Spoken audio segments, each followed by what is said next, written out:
I'm gonna play Metroid Prime Remastered. Brief history on this one. So, I'm a huge fan of Metroidvania games. That notably comes from Super Metroid and Castlevania. But I've never really gone deep on Metroid Prime. This came out in 2002 on the GameCube. And this was before the idea of, like, dual thumbstick controls were, like, super widely used in any FPS game. And this was also one of the first 3D Metroidvanias, because, well, honestly, 3D had not even really existed for that long at that point. And so, it's kind of weird that given my interest in Metroidvanias, and my interest in just, like, general historical gaming of that period of time, I've never really gone deep on this. I'm sure that I played a little bit of it, or I've seen a friend play a little bit of this, but I don't really know the game. Ugh. I don't really know the game very well at all. So I'm gonna press A to start. Oh, yeah.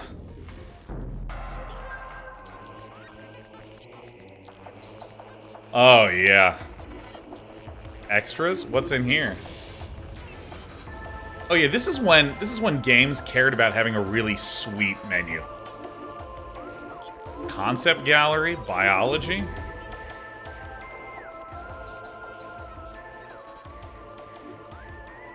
Oh yeah. I can zoom like this. It almost looks like a map of Yarnum, doesn't it?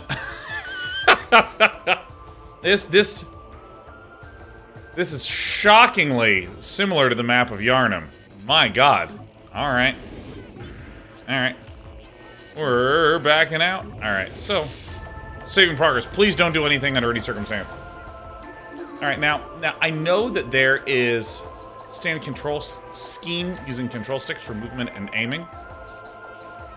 Enables motion controls for camera movement and aiming, similar to Metroid Prime Trilogy for Wii. Combines classic controls with motion controls for aiming. Play the original one? No, I'll use the default settings, man. Are you kidding me? Listen, the reason why I'm playing the remaster... is because of stuff like that. You know what I'm saying? Yeah, Ark, the reason we're playing Metroid Prime is because it just came out. Normal. Dude, I remember a time when people were like, how do we make this menu fucking sick? Sorry, I'm going to adjust my microphone like for the 1000th time.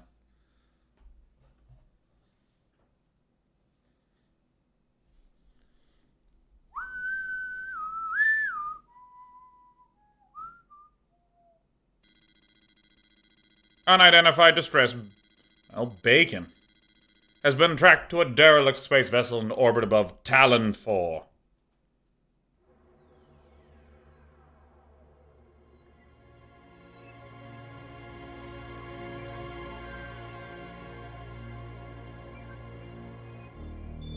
Yeah, so this was released on the Wii as part of a trilogy of something. I assume the Metroid Prime games. I never owned a Wii. I have not played, I think, a single Wii game.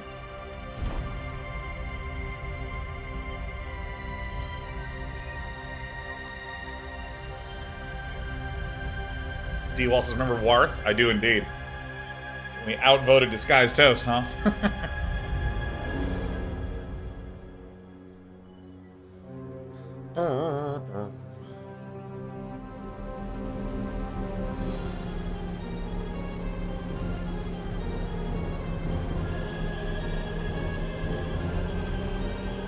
Man, if you give me any game where you're on like a spaceship that's nearby a planet, I'll probably want to play it.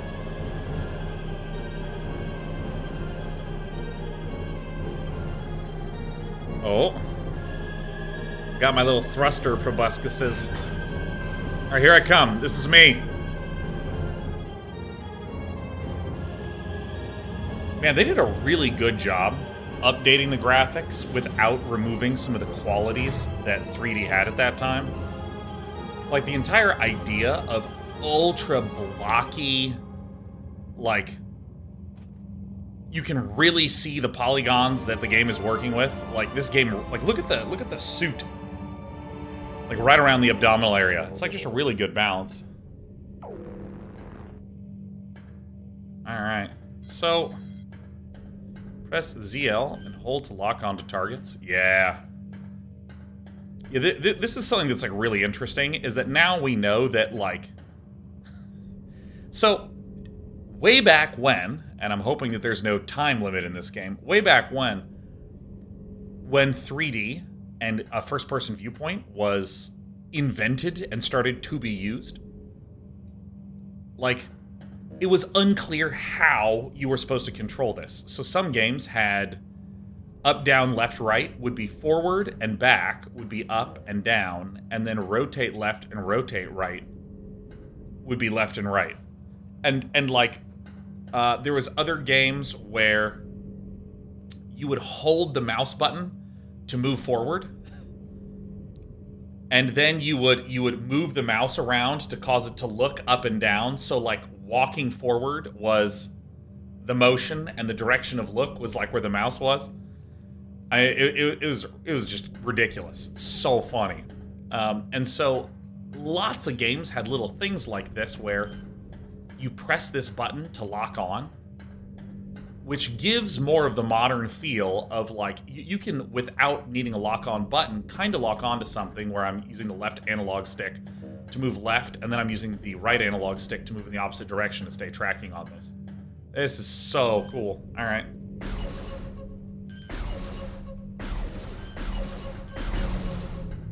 All right. And let me see if I can actually turn down the... Ooh, it's a map. I love maps. And if I do this and then go to options, can I do controls? So what about camera?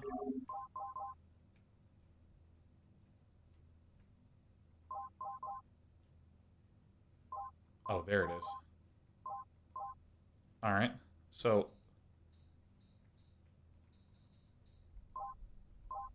oh no, it's one of these things. 1, 2, 3, 4. 1, 2, 3, 4.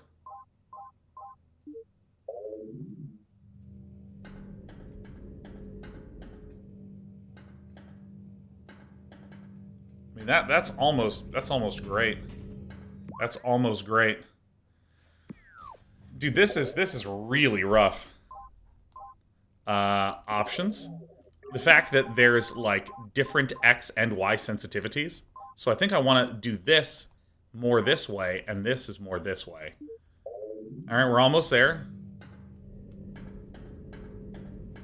Alright, nice. I'm gonna leave it at that. The next set of force field controls are offline. Scan the central pillar to activate them. Use this to switch the scan visor. Alright. Oh, whoops. Alright, okay. So do I hit... Oh. Nice. Scanned it, figured it out. Use this to return to combat visor. Oh yeah, I can...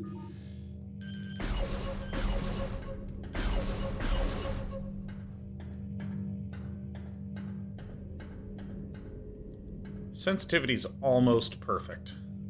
So I think I need the vertical one to be increased a little bit.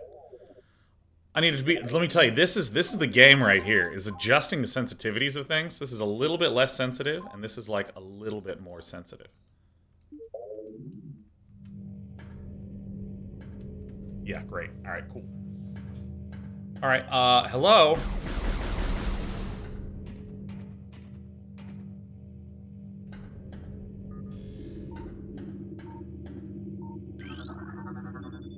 Force field blocks the entrance. Oh my god. Switch is directly connected to the force field barrier. Oh my god. Can you imagine being a child and playing this game? Can you imagine being adults and playing this game? Oh my god. Do I have a jump button? Holy shit. Tap L? Alright. Don't have to imagine, I was.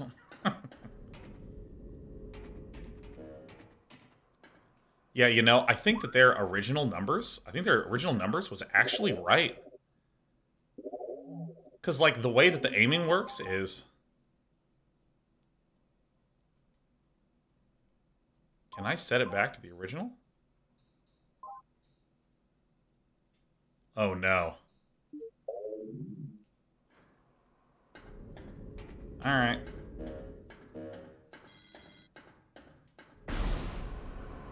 Open up, baby. So I bet that if I scan this...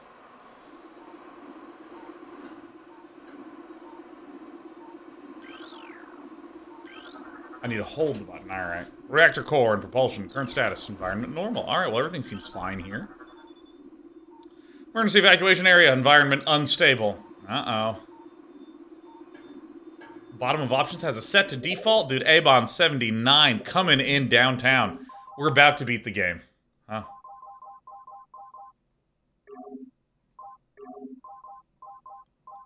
Alright, here we go. Make it a little bit less. Little bit less.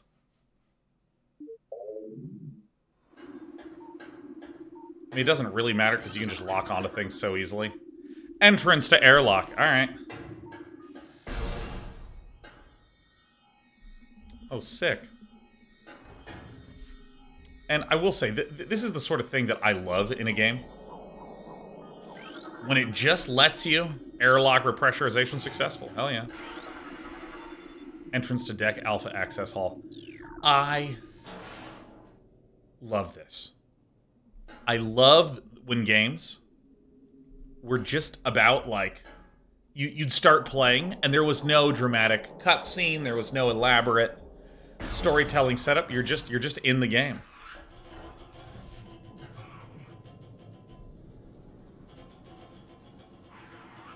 Oh, that's good shit.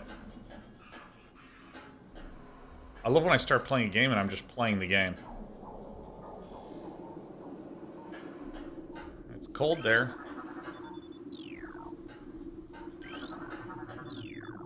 Alright, I will need to adjust this one last time. One last time. I'm an unbelievably sensitive gamer.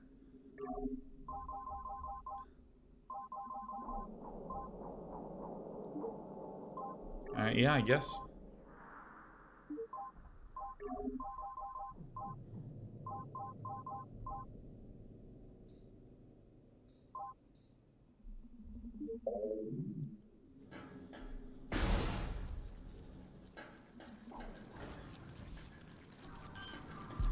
Oh, look at this lock on. Oh, yeah, look at this, dude. Yo, this is sick. Oh. Is there a baddie? Oh my god, this is how aiming was meant to be done, man. Lethal Logicalities, can we get you talking about the use of optional lore in games? It's a big part of why I see the scan visor diving into. Yeah, like, just, oops, this and then this. This is so interesting. Escape pod entrance. The vessel has already jettisoned. Yeah, just this, like, feeling of being a little bit of a detective and looking around. Platform does not look like it can be activated from this room.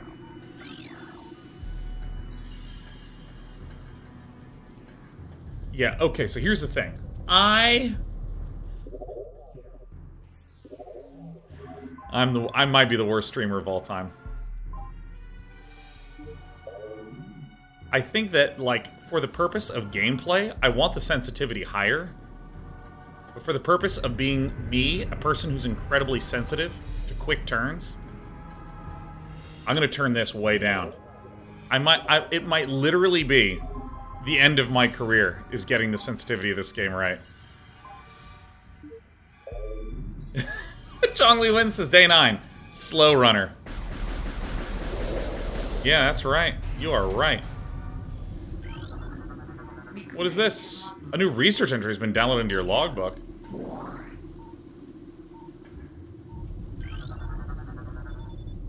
Tail section possesses a mouth-like orifice, most likely used for birthing offspring. Hey, get off the keyboard. You get ready for slow running, baby. Morphology, space pirate status, death caused by acidic burns to body, chemical type unknown. Yeah, can't scan this, huh? Can't scan this thing. Yeah, no, I mean, I firmly believe that shit like this little investigate thing, feels so good. Like, I think that there's something that's really magical about letting a player explore things. Not like saying, go to this point, and then they get there and a cutscene comes up. Did you know that this was an important part of this spaceship? I didn't know, Commander. Tell me more. And you have two characters that you're fucking watching do stuff. Like, this is awesome. Research Command Center.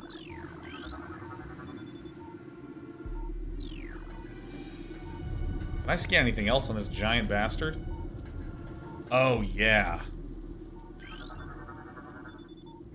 Now it shows incredibly large muscle structures surrounding the jaw area. Hey, did someone scan me? High levels of radiation detected. Well, scans have multiple blurbs to tap through.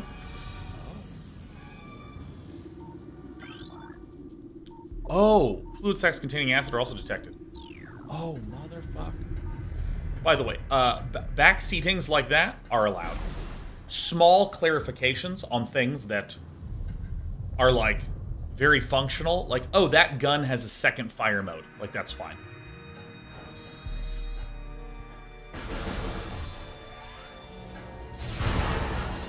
Hell yeah. But, don't fucking tell me what to do. Don't try to be like, hey, Sean, a really helpful tip for this. No, none of that.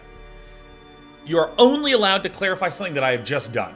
You are not allowed to tell me, hey, open up this, hey, do that. Did you know you can do this? Everyone, shut up. And in fact, if you violate that, please ban yourself.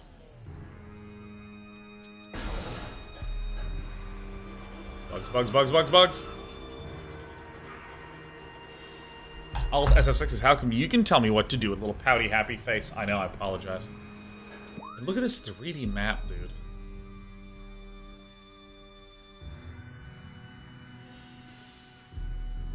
This must have been such a pain in the ass.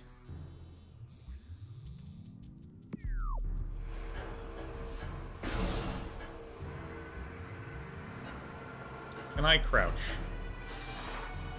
Holy shit! I'm a ball!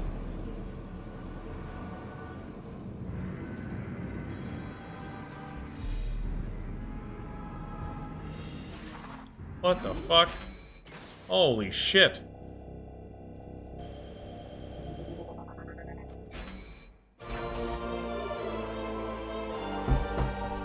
Oh my god, that sound.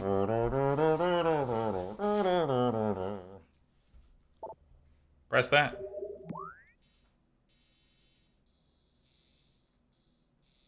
Oh my god, yes.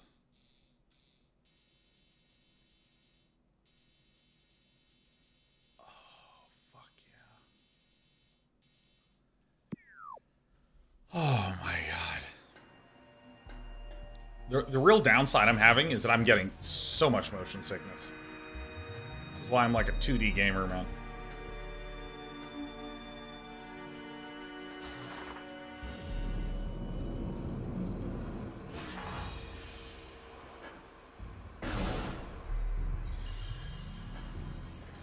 You know, I'll just literally walk slower.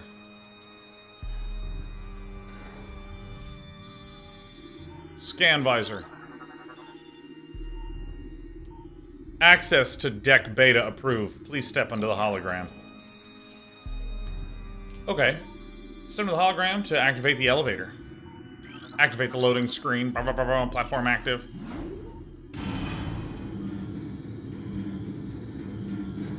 Dude, little touches like this make it not feel like a loading screen. Like, the fact that I can see through space how I'm navigating in the top right map is sick.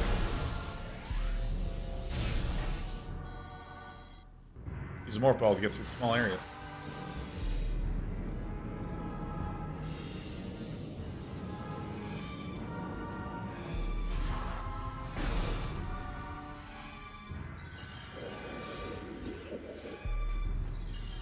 Oh, shit.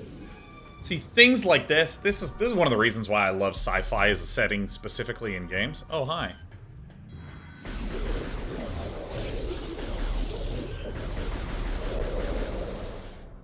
Okay, bye-bye. Yeah, this is something I specifically love in sci-fi. Like, look at the quality of this. Morphology unknown. Low life signs detected. Clearly a total douchebag. Appears to be in a state of hibernation. This is how I want to sleep. I want to get in a sack of fluid. I want to get into a giant tank. Hibernation transference of phase on batch complete. Phase on, phase off.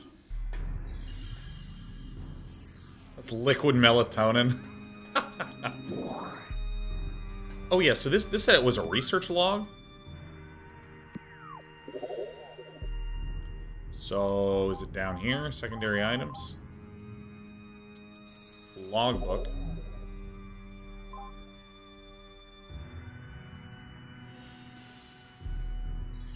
Holy shit.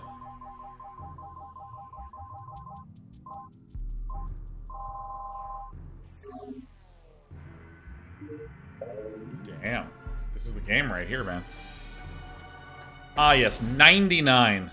Back when games didn't ever let you hit 100. They let you hit 99. Alright, so I can't actually navigate through that, because this is fully lock-arenoed. And can I, if I pause this map and, like, rotate it like this, and then unpause it? No, it restricts me in that way. Alright, cool. Fire missiles with arm. Huh. Alright. Police support needed in Specimen Block F. I love any game with ruins, man. Oh, shit.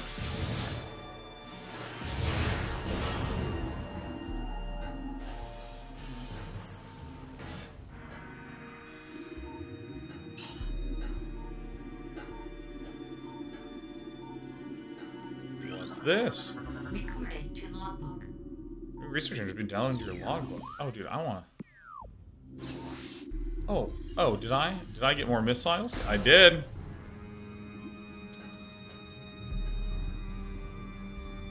Oh my god, hello.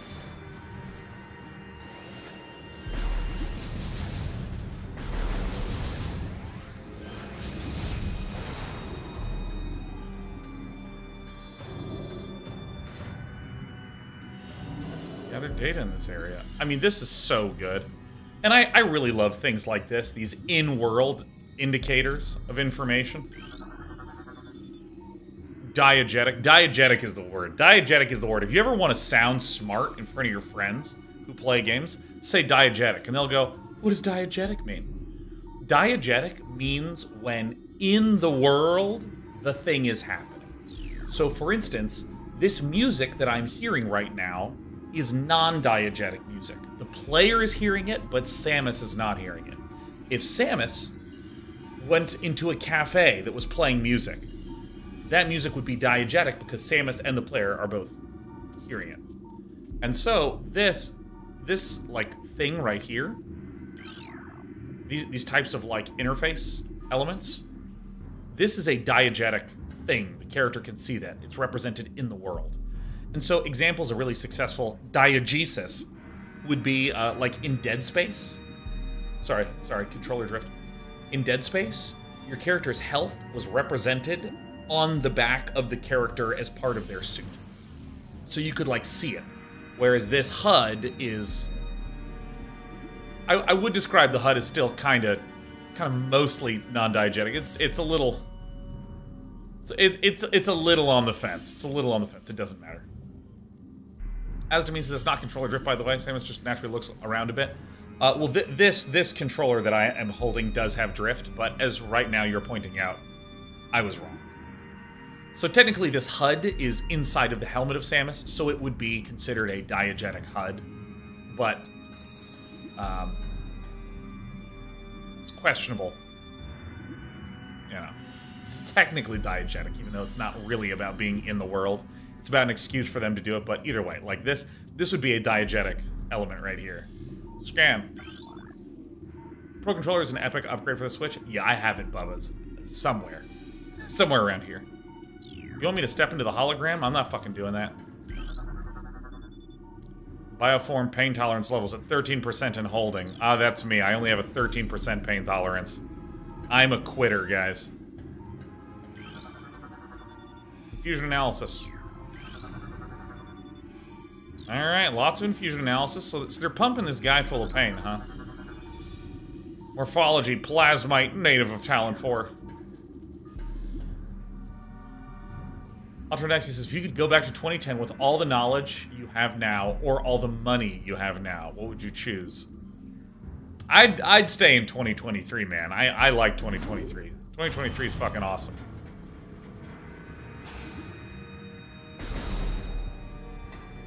Oh yeah, I need to remember to click A.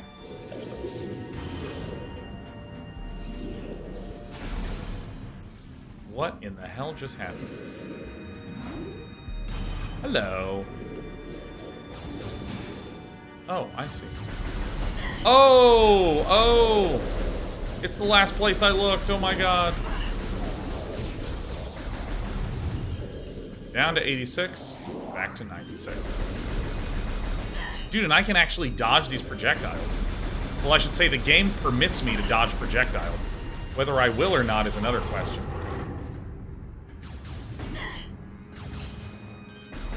Oh, you can overheat?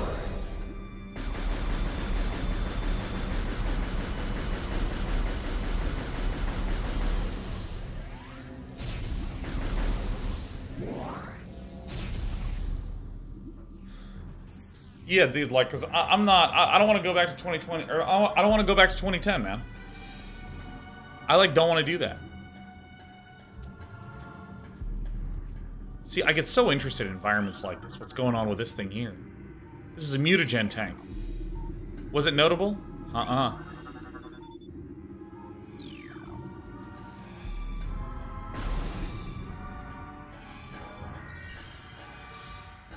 Oh, shit, it's some of this stuff. Oh, shit. This button, this button. Airflow is restricted. Unusual thermal readings. Obstruction detected in reactor ventilation system. I mean, this is... Security codes on auto turrets are changed every other lunar cycle. Using proper codes may result in turret activation. Alright. Oh, God. We're taking some hits. I am definitely gonna die. Is this a missile door? No.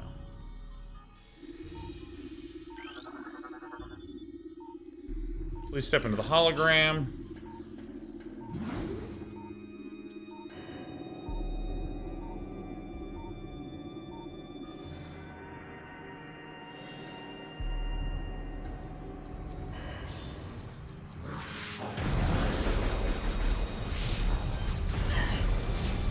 So I can't lock onto him behind walls, I can?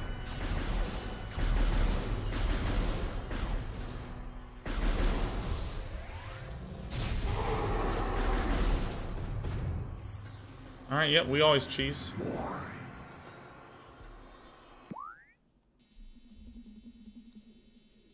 Man, this is so cool. Man.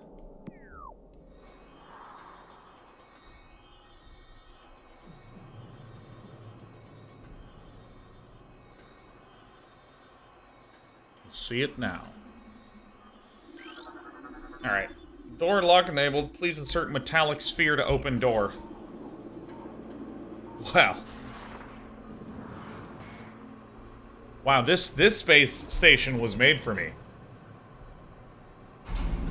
Hey, not Sola, happy 30 months. Let's really check out this game one of these days. I mean, that's what we're doing. Uh-oh.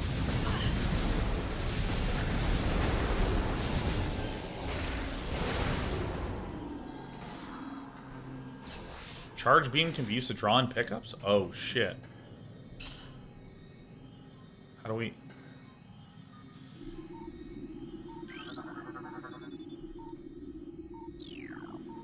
Alright, so what's... So that's the... This. For some reason, these controls are, like, really hard for me to get used to. Okie dokie. Doing this. Going in.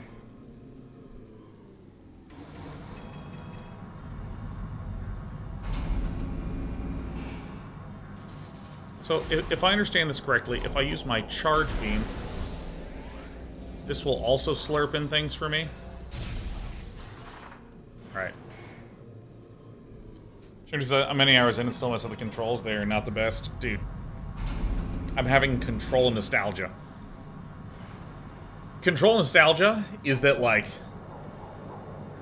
Is like that feeling of like, oh yeah, I remember when every game I played, I had to relearn controls for this game. I'm actually going to move my keyboard a bit. So give myself a little bit more space here. Wow, there's a lot of cat hair there, huh?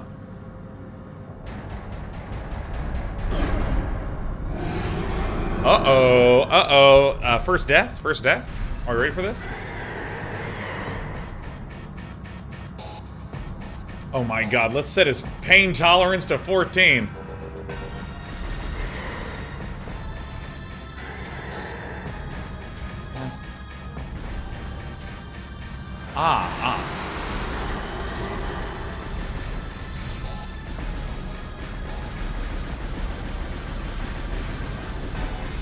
Oh my god, I remember that.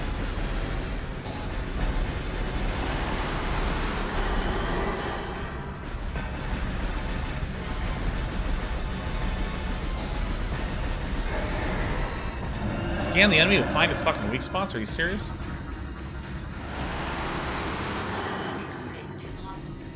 Alright. Parasite female, genetically enhanced by unknown means. I like the idea that I'm, like, taking a moment to just, like, read while I'm getting shot at.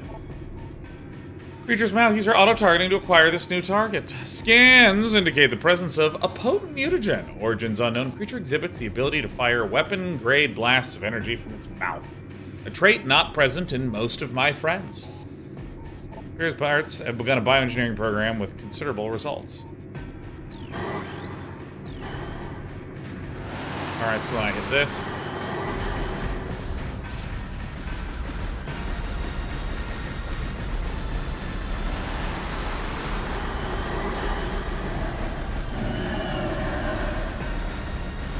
Hitting it as fast as I can.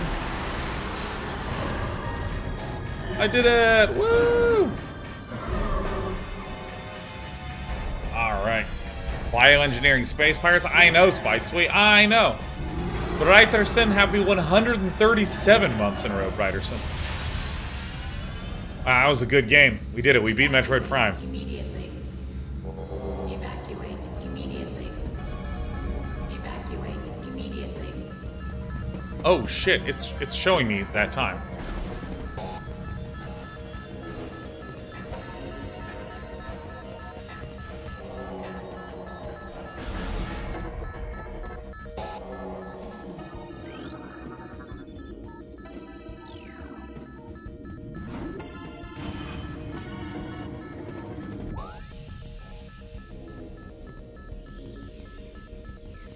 Oh, I mean, come on, that's so cool.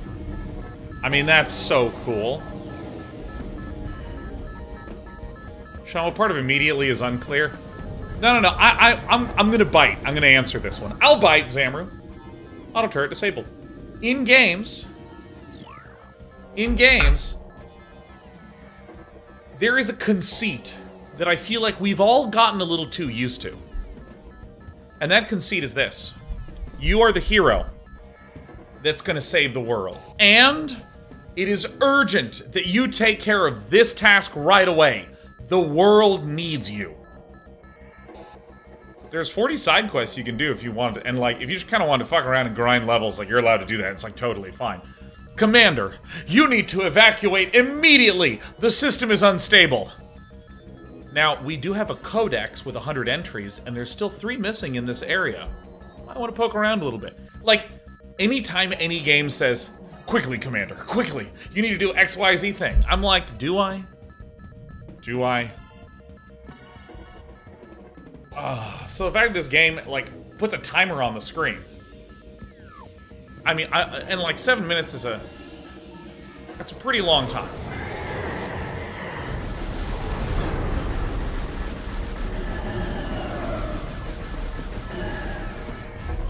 Wait a minute. Health.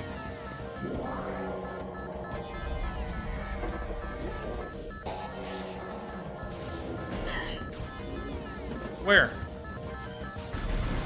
Oh, I see. I see where I'm supposed to go. Suck rocket.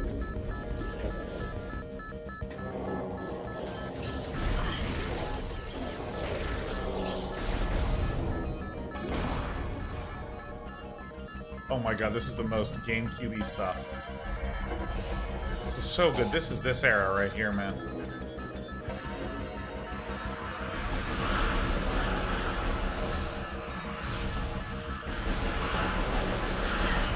Oh, fuck it, whatever, dude.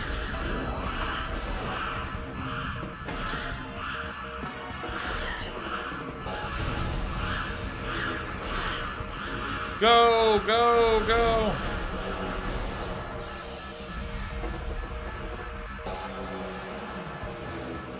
Wait, where am I?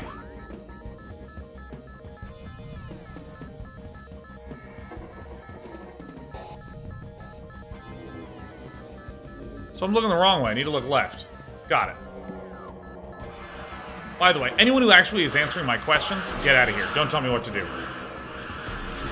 I'm playing a game right now. Stop telling me what to do.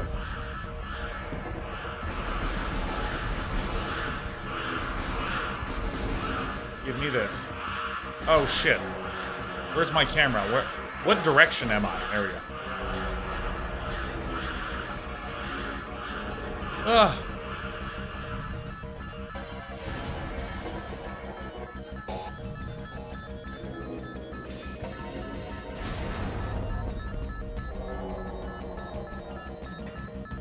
Found it, figured it out. I'm the best.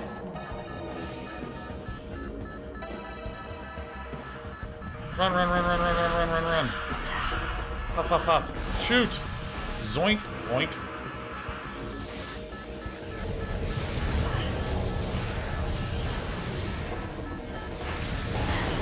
Dude, I love lock-on. Lock-on's fucking sick.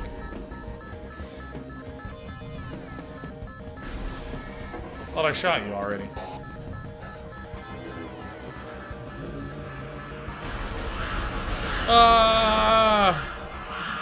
I'm getting gacked. Open, open, open, open, open, open, open, open, open, open, open, open. My god, there's 7 minutes, run!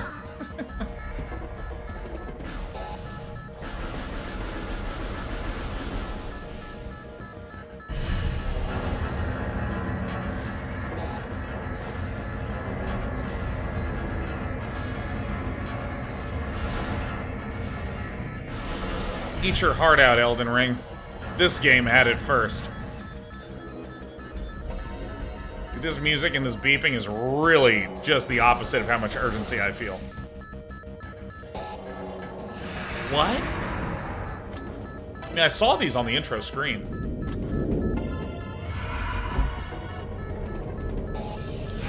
Literally a dragon! Oh, dude, hell yeah. Birdman! It appears these space pirates have been building a Birdman.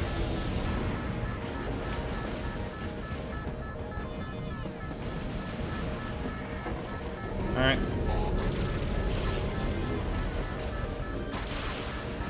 Holy shit, grappling hooks. Hold on, I need to scan this.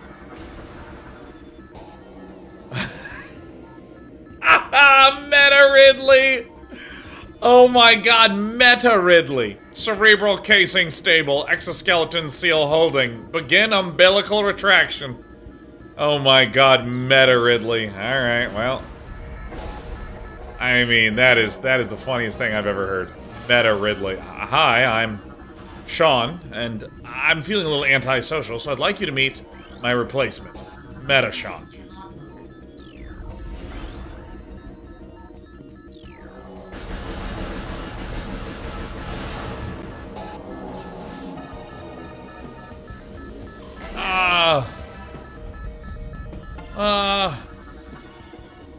Deck Alpha.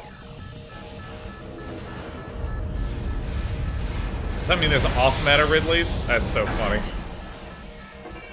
No, I'm worried that I should just stop doing my own thing and just listen to the meta. Just be a meta Ridley. Like...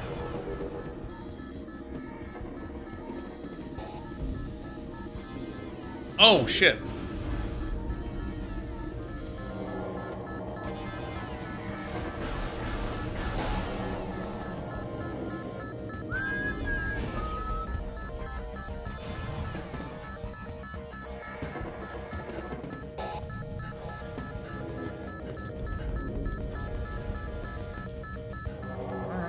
This way.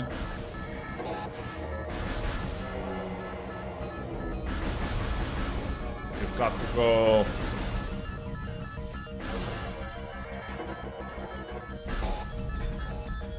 Who doesn't love a retraversal?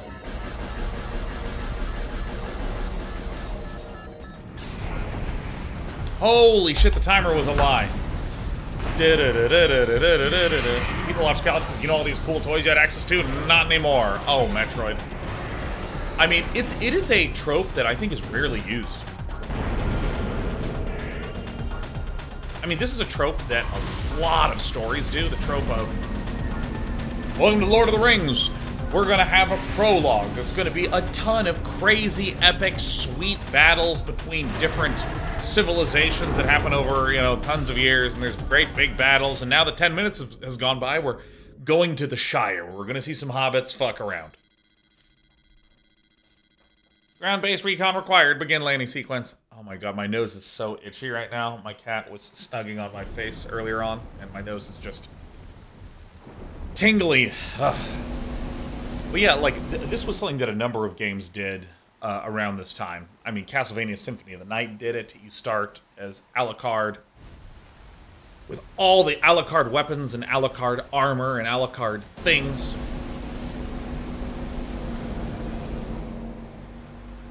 Oh, and you lose it all. And the idea is that, like, in the same way that the Lord of the Rings shows an epic scale and then goes to a really simple low-stakes scale to imply how things are going to grow, like, this game shows you stuff that you can get excited about to understand the scope of how the exploration is going to work in this game, and then it takes them away. Which is really incredibly important in a game, because I firmly believe that with any creative work that you're doing, managing the players' or the consumer's expectations is just as important as the quality of what's here. So for instance, this game could have shown an opening sequence of me running out of a ship, seeing the dragon fly away, and then it says, ground recon required. And they could have started me with no capabilities. They could have started with no capabilities. Let's imagine that I'm not Day 9, world-renowned thinker of games. Let's assume I'm just some fucking guy, which I'm not, but let's assume I am.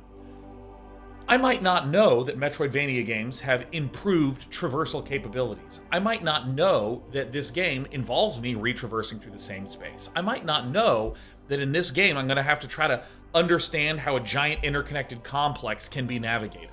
There's lots of games that just go, do this sequence, now you're done. Here's the next sequence, and now you're done. Here's the next sequence, and now you're done. And you do that 40 times, and then you've beaten the game.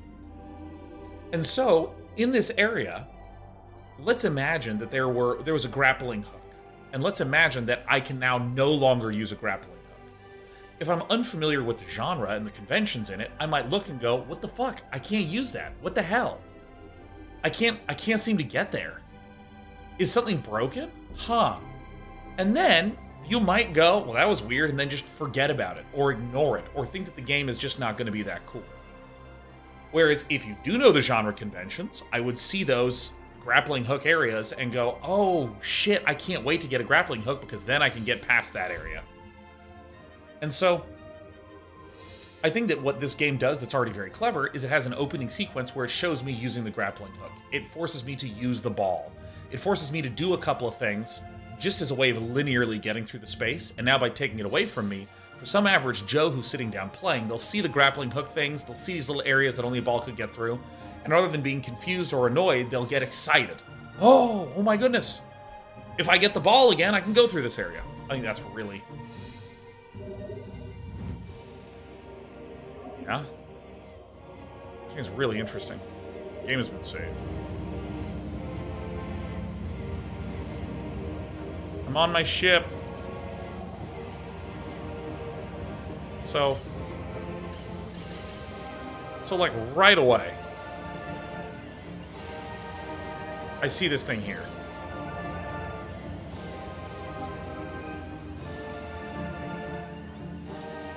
Right away, I see lots of places I can go. This is what I think is really clever about the opening sequence of this game, is that it's showed you and given you the opportunity to use a bunch of stuff. So by taking it away again, you get excited. The desire to become spherical. Well, I've already achieved that in real life, so the question is, can I get it in the game? And of course, when I unlocked in real life, now I just roll around the house.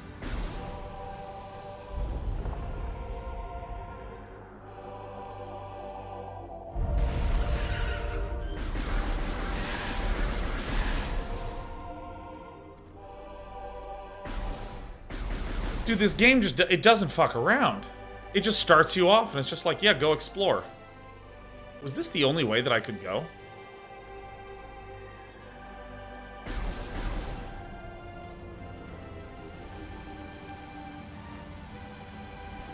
Can I go this way? It doesn't look like I can.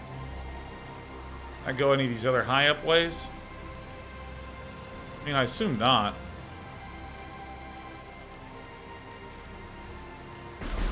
I do love the feeling so much. Oh, I'm really sorry. I'm going to be yawning a lot. Oh, fuck, I'm yawny Shawnee.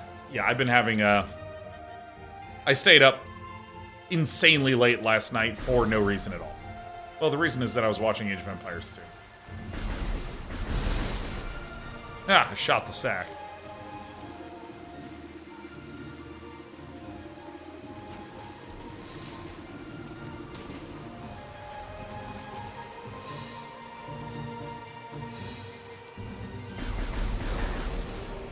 This method of lock-on is awesome.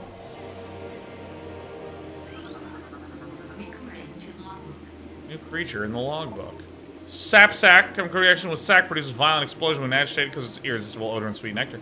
Sapsack was nearly eaten out of existence. An evolution of explosive chemical sac saved it. Now only braver or ingenious creatures dare to devour it. I'm tasty, but I'm explosive.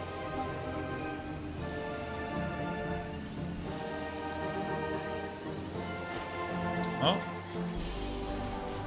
Yeah, I so love games that just let you explore in a way that feels really freeform.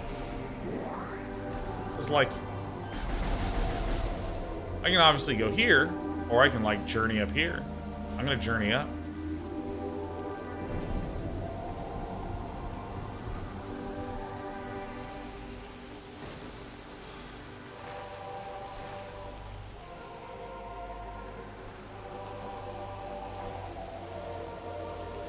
Still not quite yet comfortable with like how my standing works. I shot it with a gun. I'm ingenious.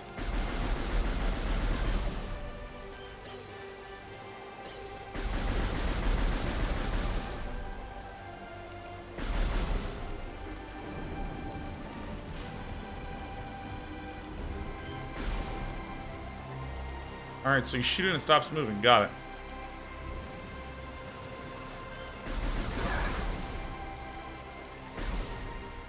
God, there's just so many little things that this game is doing that, like, modern games don't do. Like, dude, look at how this guy works. This fucking guy, if you shoot him, he just stops moving.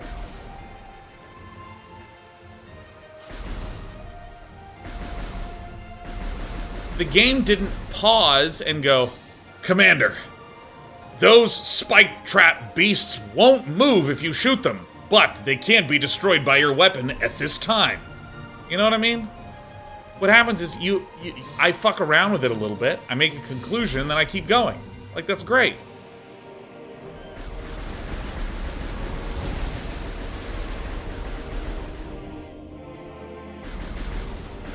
Like, modern games just don't do that shit, man. Like, at all.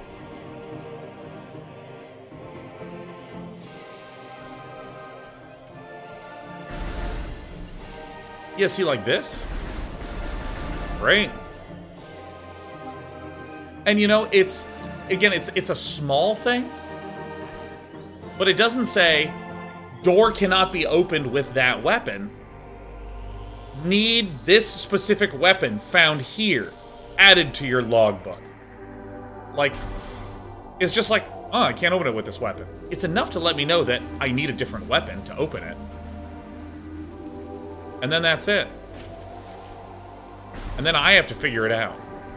And I'm not figuring out that fucking much, right? I'm not like, it's not like the game is just, I don't know. Looks like whatever. Just back from where I came.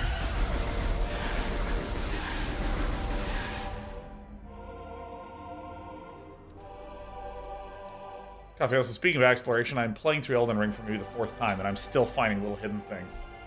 Even after those wikis. Yeah, dude, right? Let's see this. Chaos Realms is a lot of the Horizon games, but they need to stop Ally from explaining the puzzles to me before I can even look at the whole thing. Yeah, I know. Like, I just... Fear Dragons is 500 bits, Commander. Enemies have hit points in this game. Fire at them to reduce their hit points. Let's do a tutorial to show you what a hit point is. Yeah, right? I mean, oh my god.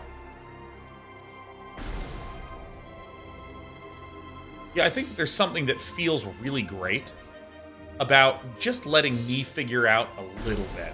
Like, not even that much. I'm not too demanding. Did I literally fucking miss out on something?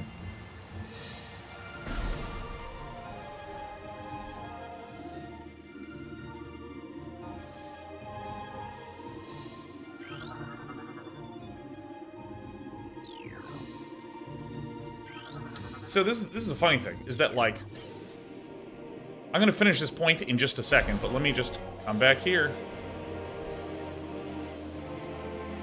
Is there something I missed? I'm gonna briefly go to my map.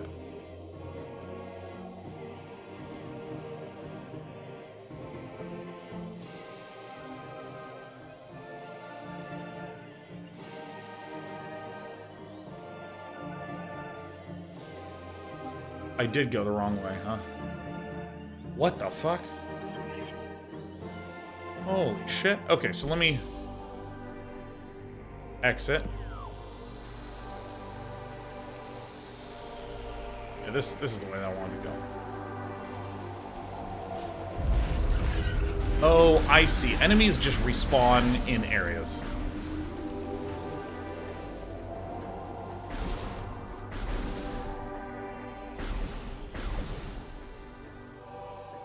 Okay, I was using the fact that there were enemies spawning as an indication that I was going in the correct direction, but no, they just keep showing up. Yeah, like, I feel like when it comes to some of the feelings of player agency, like, what is my decision versus what is the game making me do? Like, I feel like if you make me 90% do something and 10% is on me, that's enough, right? Like, I don't need a game to have no fucking hand-holding. I don't need the game to be fully absent of any information. Like, it wouldn't surprise me if... Or, you know, for instance, the fact that there's this, like, snap to and hinting system like this. Like, that's a form of, like, guiding me. It asked me to scan this a couple times.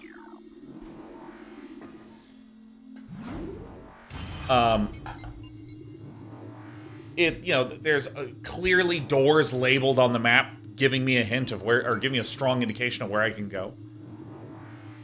But it's not that...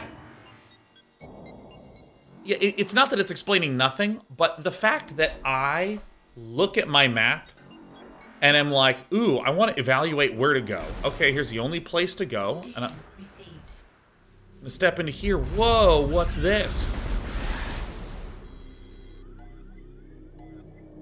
There's some interesting stuff in this area. How do I want to explore it? Okay, well, this is the only place to go. But there's some, like, hinting going on here. There's some hinting. Seismic disturbance at ruin site.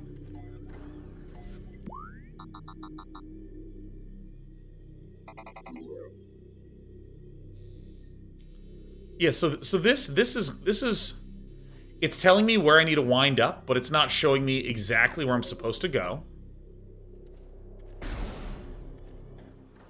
And these small little bits of guidance, followed by, well, it's kind of obvious you need to go this way, but still, I still feel like I'm 5 or 10% choosing where to go. I feel like that makes all the difference in the world. These hints can be turned off. Yeah, let's do this. Let's go to the options.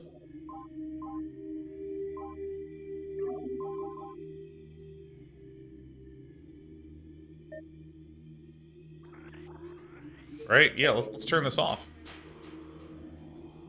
Yeah, so, like, the game has given me a hint as to my absolute end goal. And yet, I pop into here, and there's all these different locations that I can go to. And, of course, there's little baddies and all that good stuff.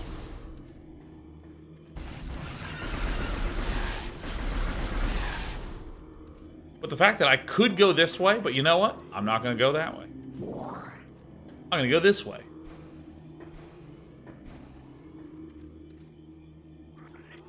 Oh, is there a little door up there? Oh, there's a little entrance there.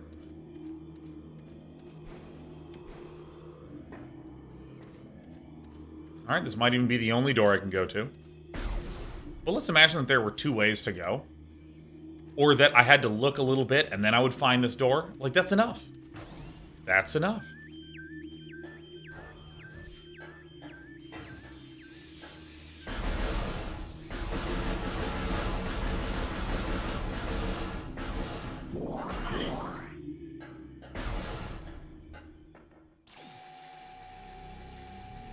What is this?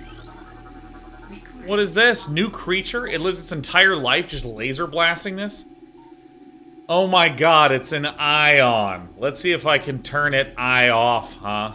Immobile organisms entirely composed of ocular tissue, capable of launching sustained energy beams when active.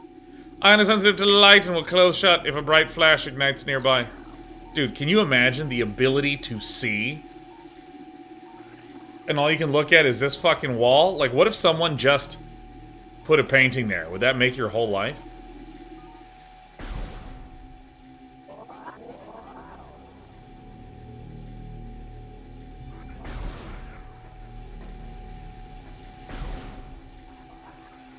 It's a shit life, man.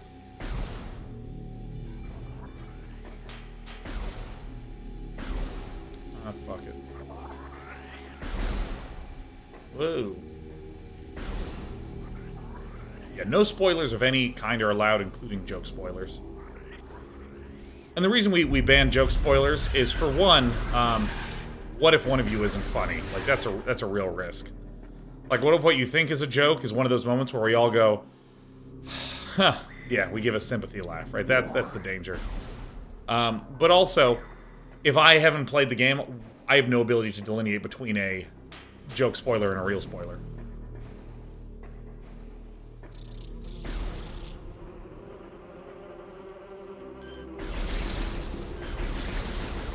Not the bees! Not the bees!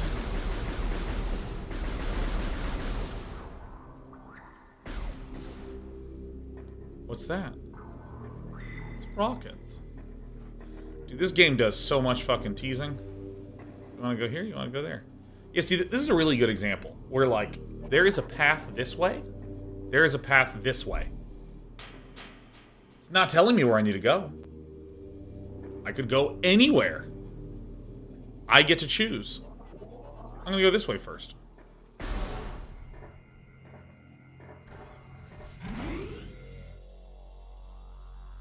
Ba-dum-bum. Saving in progress. Don't do anything. The game has been saved. You're full. You're yoked. You're yoked up. LMMFTL says open worldness. Yeah, like I said, okay, this is the thing, is that there is open world. I feel like if I went to the extreme and I said, hey, what's an open world game? I might describe it like there is a vast ocean and there's little islands here and there and here and there, and I'm setting sail and I'm going to this island, and I'm setting sail and I'm going to this island. Fallout New Vegas is a good example of this model. You start out, And then there's this town, and you can explore the local town. And then you're going to wander south, and you're going to encounter a little settlement over here. And you go over there, and there's a little settlement there. And I know people are saying Wind Waker because that is a game where you literally are on a boat, but let's disregard Wind Waker from our eyes. But yeah, like Fallout 3, you start out and you walk to Megaton, and then there's some interesting stuff in Megaton, and then you can like walk to another nearby area. And I'll delineate that from completely linear games like The Last of Us. Do this sequence, cool. Now do this sequence, cool. Now do this sequence, cool. And I feel like what I like about Metroidvania is that it's somewhere in between. Like, LMM says, I mean, I was joking, but I'm glad I sparked this discussion. Yeah. I mean, I saw you use the poggers emote. I saw you were just like, open worldness. Like, I got it. You were probably like doing that with your tongue, and you probably sound like that. Like, but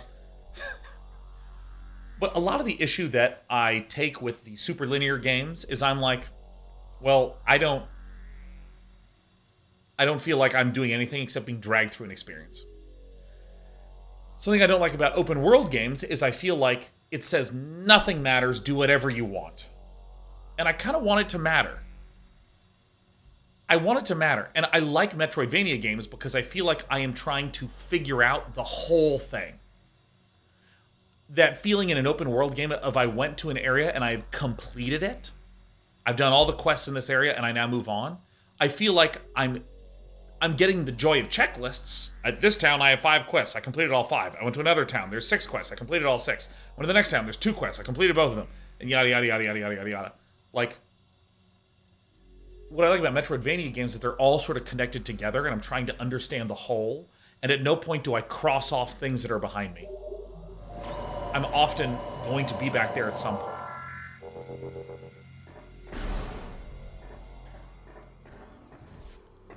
And honestly, that feeling of just needing to figure things out a little bit, I cherish.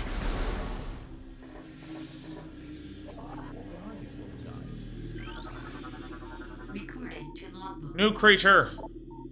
Morphology. Scarabon. Exploding parasites that can embed their bodies into solid rocks. Scarabs think nothing of sacrificing themselves for the safety of their swarm. When a hostile life form is sighted, they block its progress by embedding themselves in floors and walls. Cool life. Well done. Because I think that, like, Dark Souls 1, which I love to point to, is a great example of, like... Oh, what the fuck? Bees! Not the bees! Not the bees! Like, Dark Souls, you technically have a ideal route to go along. Which is you go through the Undead Burg, and then you go defeat the gargoyles, and then you go down to the depths. Or to lower Undead Burg and then the depths. Alright, so maybe I go, like, this way?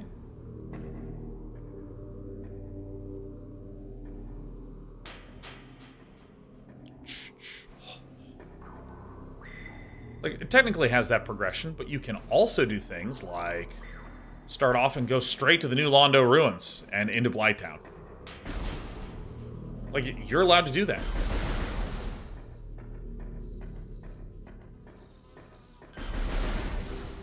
You can kind of start to go in all sorts of crazy wild directions. Or, like, if any of you watched my playthrough of Bloodborne, when I went to, damn it, what's the name of the place that's... It's like Yargle Ghoul? What's it called? Because there's Yarnum, and then there's like Nargle Ghoul. What is it called? Yahar Ghoul. There you go. Yeah. Like, you'll recall that when I played the game, you get to the sort of center of Yarnum, and then you can like go. Let me see if I can remember it correctly. You can go like this way through the woods to Old Bergenworth, or you can go up this other way to get to the weird castle that's like missable. I like went down the hard way first, and I was like way out of my depth. I went to Yargle Google.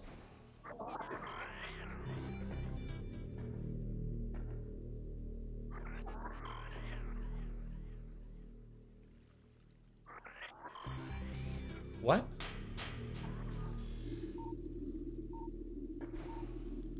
Huh.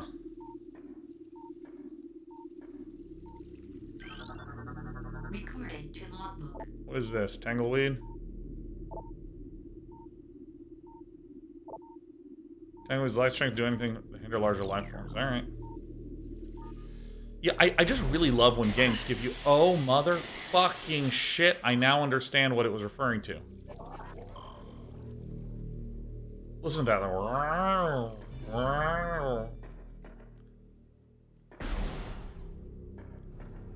Yeah, I don't know. I just like when there's games that are like, oh, you want to go this way? Yeah, you're allowed to want to go this way. That's fine.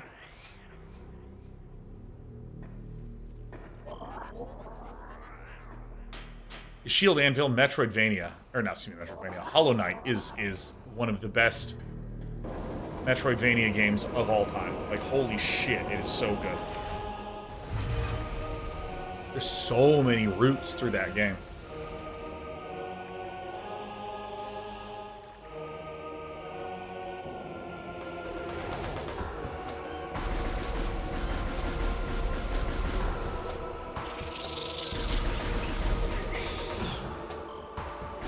I don't turn very fast.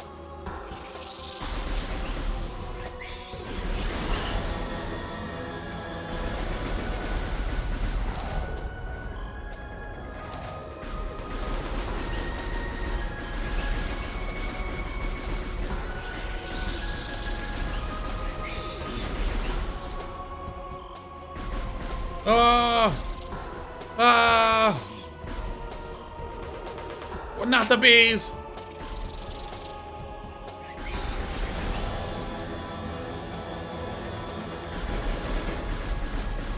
Dude, I love that it basically fires like as fast as you can shoot.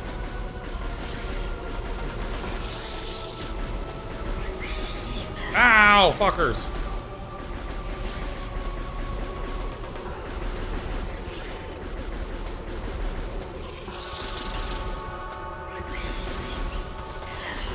Oh, stood in the poison. You know, don't want to do that.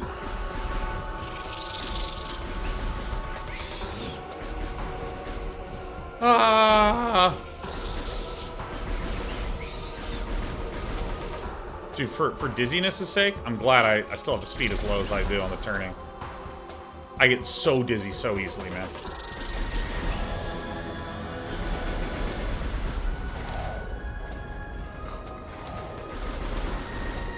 Not the bees again.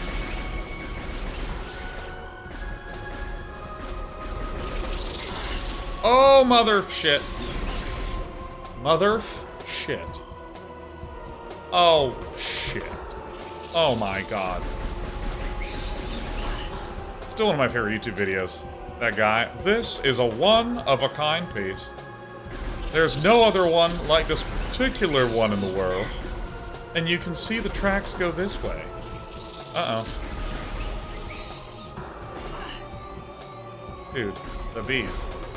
They're chipping at me 5 at a time. Dude. I'm gonna keep rotating. What makes a shooter fun is rotation.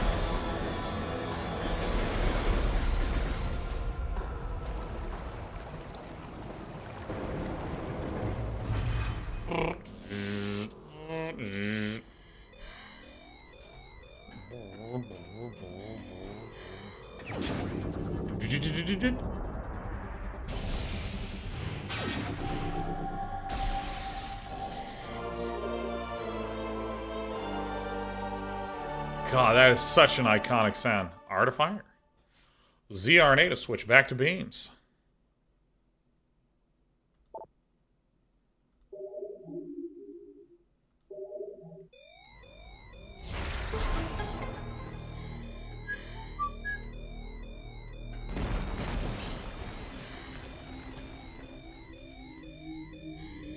So there's a number of blast beam doors here.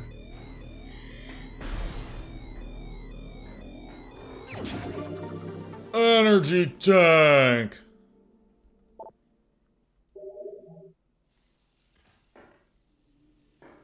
Oh, shit. shit, it's 99, and then... Oh, shit.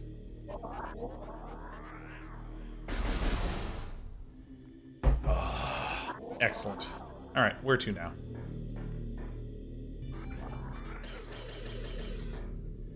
Incredible. This is incredible. Play back in the day? Sure didn't. Sure did not. I did not.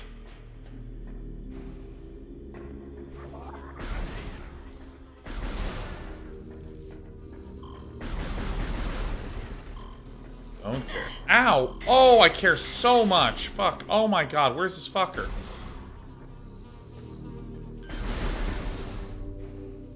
Ugh.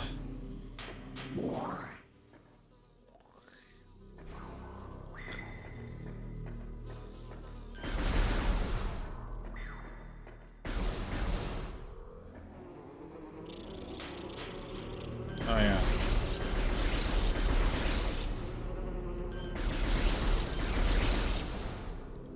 Yeah, I mean this game is really good for a first-time playthrough game. I mean, it's really amazing. There's a number of games that like I've gone back to play, and I'm just like, Jesus, this is just better than modern games. And then you learn like when it was made, and you're like, did you know that Link to the Past was made in 1991?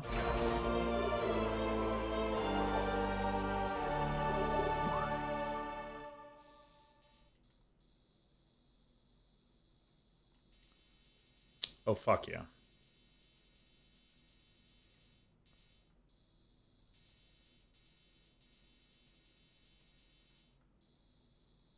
Haven't done that little runaround thing yet. Haven't done that last little bit, huh? Sweet. Yeah, Link to the Past is, like, so good, and the design is so modern, even though that game is so old. It's like, what, 30 years old? It's ridiculous. It turns out the biggest block to making a game good is not sucking. Hard not to suck. Super tough. One of the hardest things I've ever done. Link to the Past for Presidents is Blargle Man. Hey, who was it earlier that was asking me about Dark and Darker? About whether it... About PvP versus the PvE. Was it Tuesday Twitch? Were you asking about that one?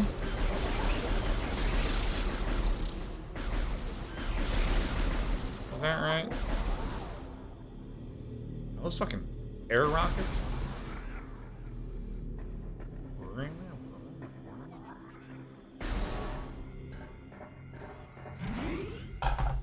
Yeah, but like honestly, I thought I didn't like Dark and Darker very much. I mean, there's elements to it that are really, really compelling. But Tuesday Twitch, were you the one that was asking about what my experience of Dark and Darker was? I know someone did.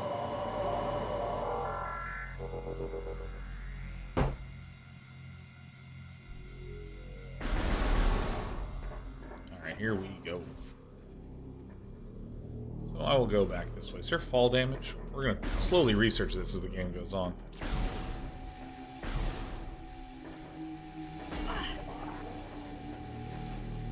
Very easy to not care. Yeah, like my general reaction to Dark and Darker was that there's elements of it that I think are really compelling. You know what? Give me the damage. But I think overall, I think the PvP is straight up goofy.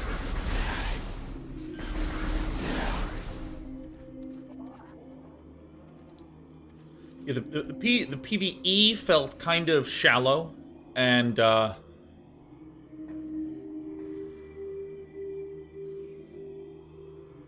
so here's an opinion that I'm forming right now.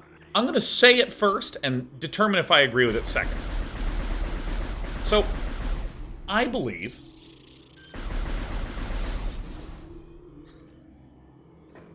I think that one of the most fantastic merits of roguelike games is roguelike games create stakes. The idea that I can completely... Ooh, what's this? The idea that I can completely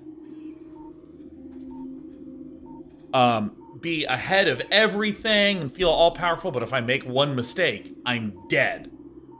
Alright, doesn't matter if I'm completely overpowered. I'm engaged. I'm leaning in. Oh!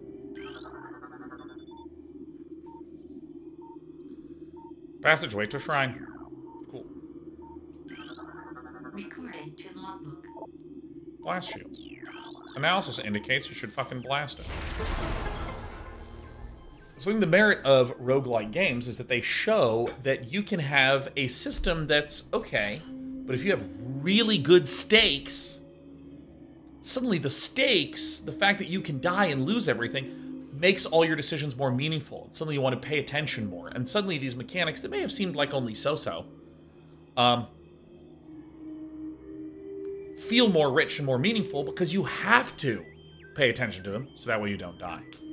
And I think that there's other games that have taken elements of this idea of the stakes are real, therefore I will pay attention. Dark Souls is an example of not a roguelike game that has this feeling. If you died and respawned right in front of each enemy, the game might feel more tedious. But because the game actually has pretty large gaps between save points, you are forced to pay attention and get good at that system, which then starts to allow the system to feel meaningful. And so I think that a lot of different games and genres have experimented around with and explored the idea of creating stakes. And I think that the extraction genre, as far as I'm concerned, that was created, I'm sure there may have been existed one before then, but I feel like Escape from Tarkov created that shit. Escape from Tarkov says you can make a bet of some amount of net worth in this run. And that net worth is the power that you are bringing to the run. But it is a bet because you can die and you can lose it. But you can also win. Bring back more net worth than you expended. Alright, my aim sucks. Time to use L1.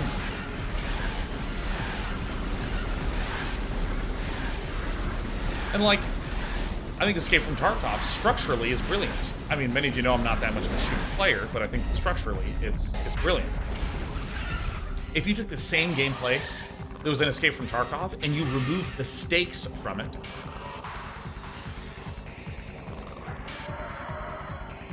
you know, I think that it would just literally, holy shit.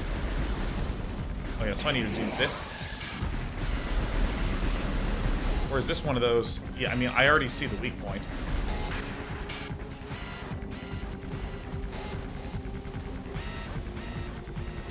This. Oh, shit. Fuck, shit. Yeah, I think that the stakes in Escape from Tarkov really contribute to the fun and the meaning and the fact that I want to get in that building because it has these kinds of things that I need. And I think that Dark and Darker just has some of the stakes, but it doesn't feel as deep and as rich, like the itemization system. I went, after I played and I looked at what some of the really high-level rares, what that's like, and I was like, okay. And the combat felt very janky, so I feel like it is a core of, hey, is swords and sorcery style combat fun? Yes, already been demonstrated in a bunch of different games. Is the way that they've composed it effective? I don't actually, I would say not really for me. Not really. Unbeatable armor, yep, vulnerable only in the booty. Thick cranial plating, thick skulls, hell yeah.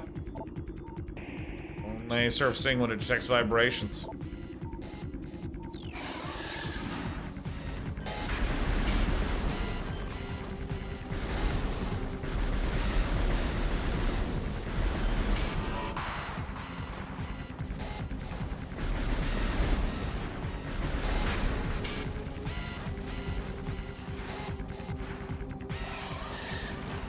I need to not move for a second.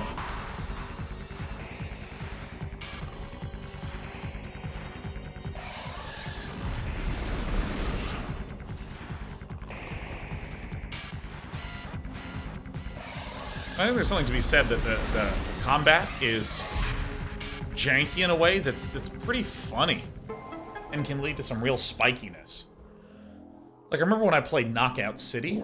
Knockout City is a dodgeball game that has a really limited set of mechanics, and I had a blast playing the very contained, constrained style of gameplay in that. For like 20 hours. Morph Ball! Press Y to activate. Use this. What's Y in this controller? Alright. Y is X. Sorry, Xbox player here. Whoa.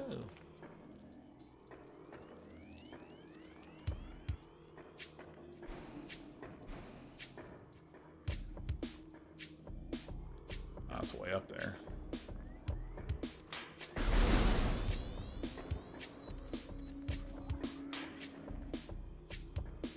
What?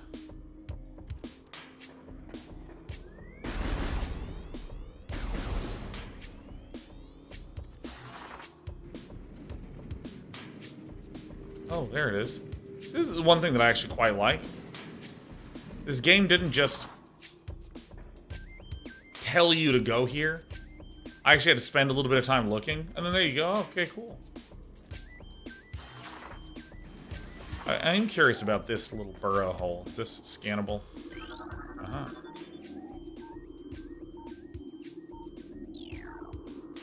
So maybe... Nope. Remap your buttons in the system. Oh, my issue isn't the remapping. It's that the bottom button, this bottom button here, I don't care what it says, this is A. The bottom button and 4 buttons, this is A. Period.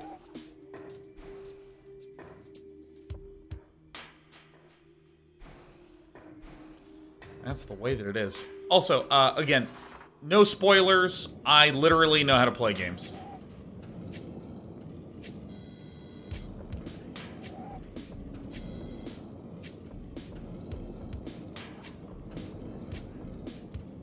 Damn.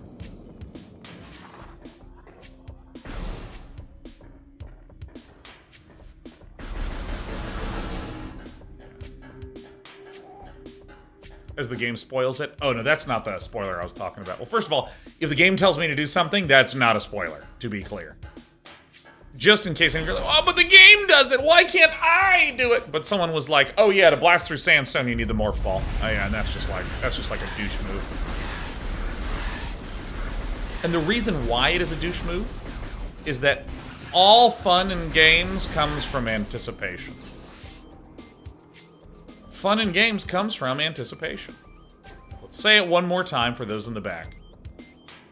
Fun in games comes from anticipation. So if I got the morph ball, I might go, ooh, where can this fucking thing be used?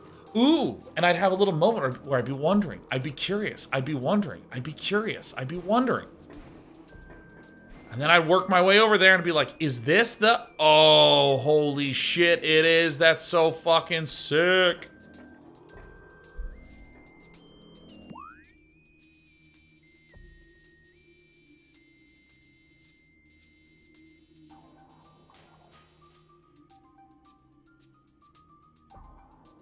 Let's see here.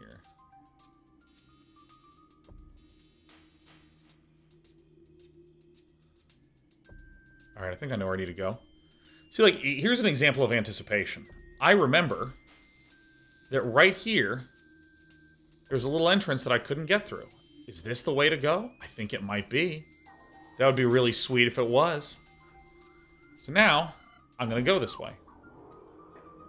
Now, if someone came in and was like, yeah, that's where you're supposed to go, I'd be like, man, dude, would you just shut it, dude?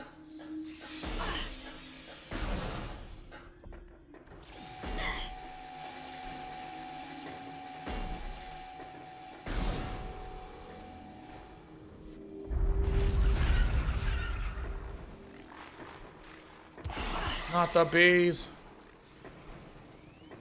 Have I played this before? No pepperoni and the pepperino. Ah.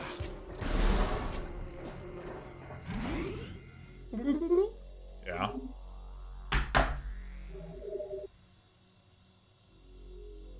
Energy fully replenished. I need to get more water. I need my water to be fully replenished. Pull my pants up. More on that in a moment. And pull up the pants.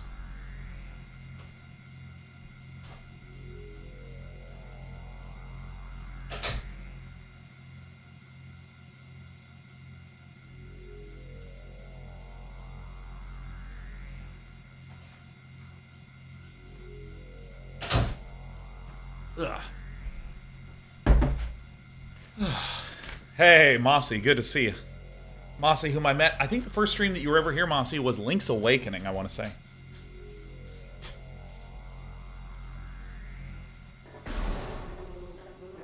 And I want to note a few things as I slam through here. First of all, just a moment ago when I was looking around the map and I was like, where do I go? Oh, here. I had to figure that out.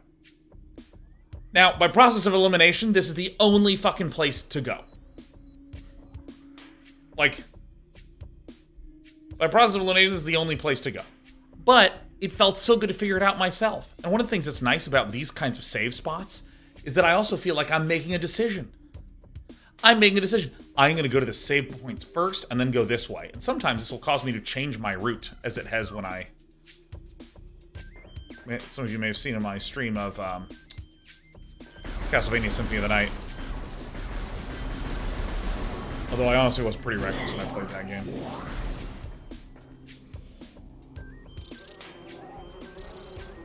So I can't jump yet, huh?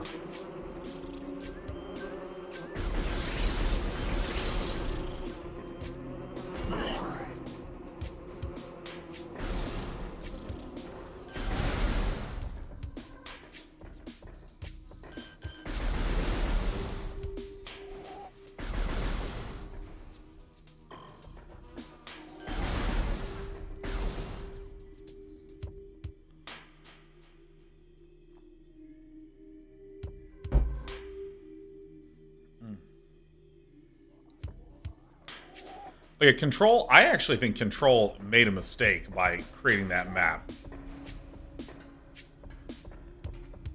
Because I think that the map was actually misleading a lot of the times about where to go.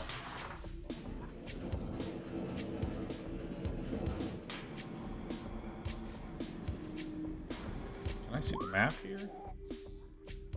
Oh shit, it's one of these little things.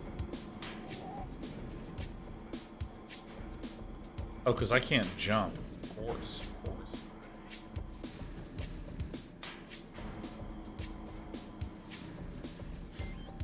Alright.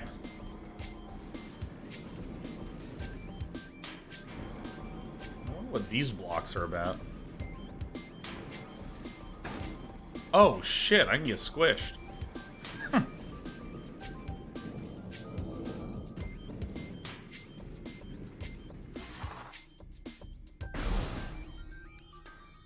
Oh, yo, dude, that feels good. Alright, so... Show me what I got. Okay, my brain couldn't remember it. Access to Magmoor Caverns North granted. Please step onto the hologram. Alright, where are you taking me? Whoa!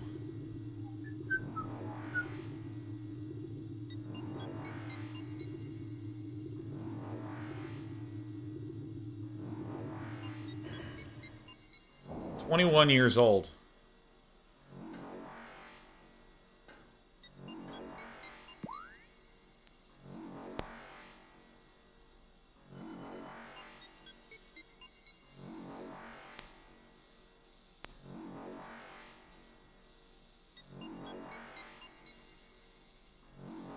Huh.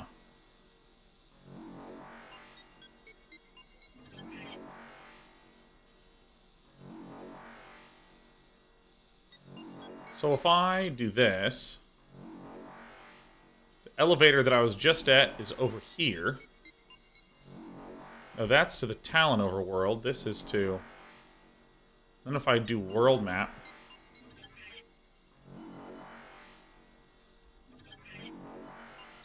Oh, I see.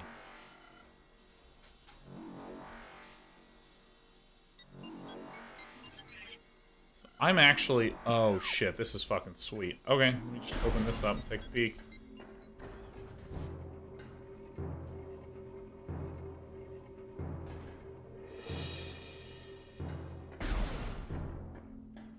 No. Tuesday Twitches, you like hexagons, don't you, Day 9? Tuesday Twitch, I think hexagons are a garbage shape. I have no interest in hexagons at all. I'm into triangles and squares, to be entirely honest with you. Hexagons suck, man. I would, in fact, describe them vehemently as a trash shape for people that are triangle haters. Another triangles group hugging. No, I'm not. They're triangles squeezing nips. What's the big deal? Yeah, hexagons are not bestagons. More like blandagons, am I right?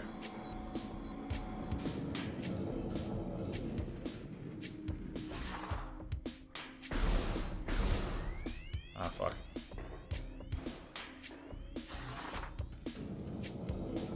Civ 5 would disagree. I mean, Civ 5 has to have hexagons because Civilization is a good example of a mediocre game that was too cowardly to take on the challenges of real-time strategy gaming, and so it copped out with a turn-based style and hexagons.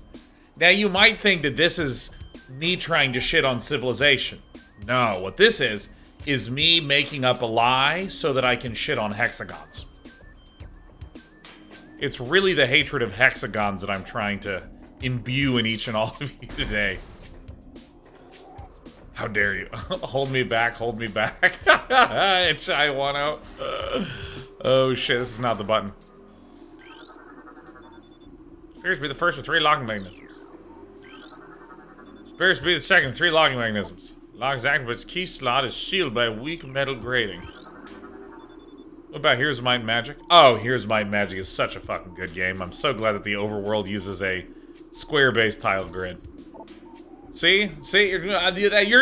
You're trying to hexagon bait me, but I'm not gonna fall for that shit, man.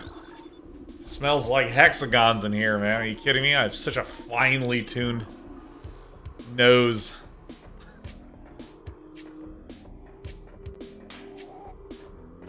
Alright. Here's why hexagons are so bad. Oh, it's a hill I can die on, so I just love to throw myself on it. Oh, mission critical news. I just got updates. CC's at the park. Very pleased to announce. This is from whence I came. Oops. What up, OD? OD.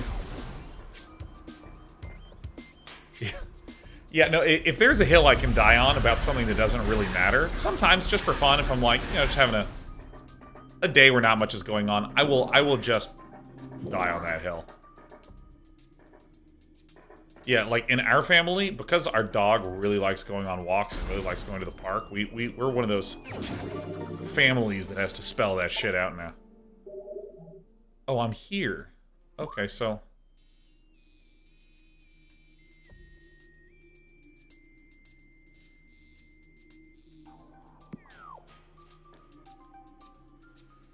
What if it's a hexagonally shaped hill? I'll die on the nearest curved hill. That the hexagon-shaped hill is a complete garbage hill. And it would have been better suited if it just sits there and lets water and rain erode it into what is a more natural shape for a hill.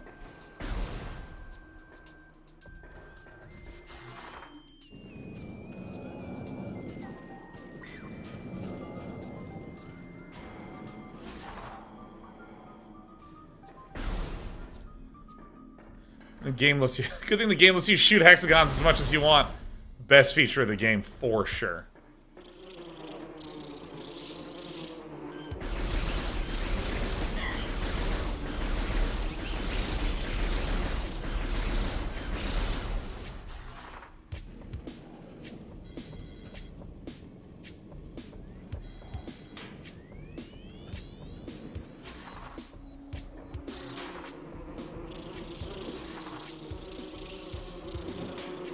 Not the bees. Alright. See, I like that the game didn't say, you need to go here before you go to these other ways. It just lets me go those ways. You must love the Giant's Causeway. Oh, it's so boring. Or it's more like the most boring person's causeway. Oh, how thrilling. You took a photo of yourself next to some hexagons. Why don't you just take a photograph of Reinhardt holding his shield up and just Photoshop your face right there? It's the same thing.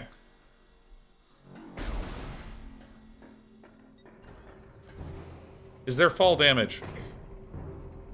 Looks like no. Maybe.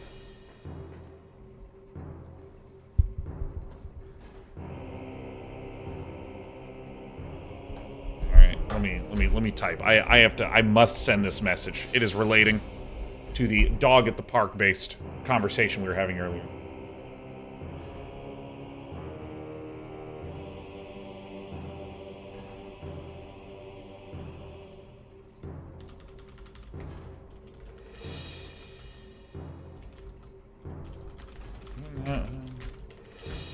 Alright, let's get back to gaming. Let's get back to gaming and shitting on hexagons, shall we? Any shape beyond octagons is uninteresting. Yeah, no, I mean, like, look, if we're at 8 sides, I'll allow it, because I think stop signs are important, even though people in LA don't really know what octagons are. They're sort of octagon blind in this city. But I like octagons. Octagons are grand. Octagons are just, they're good.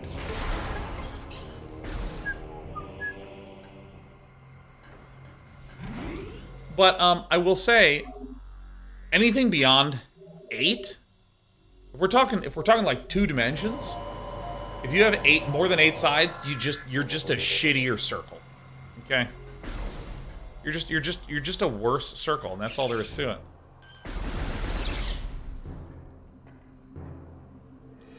Oh, me, I'm a circle, but with hard edges. No. Ow, fuck.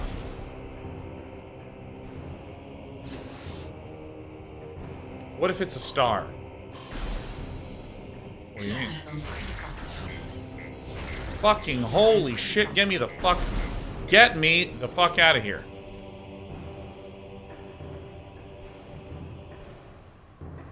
Alright, see now I gotta do a little seeking here. Cause like here's the thing.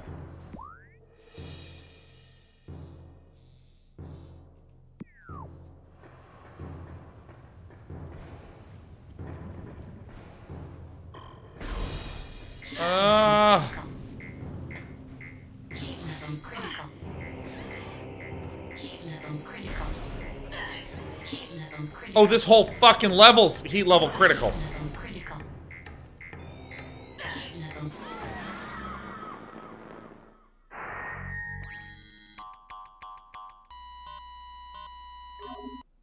This is the game.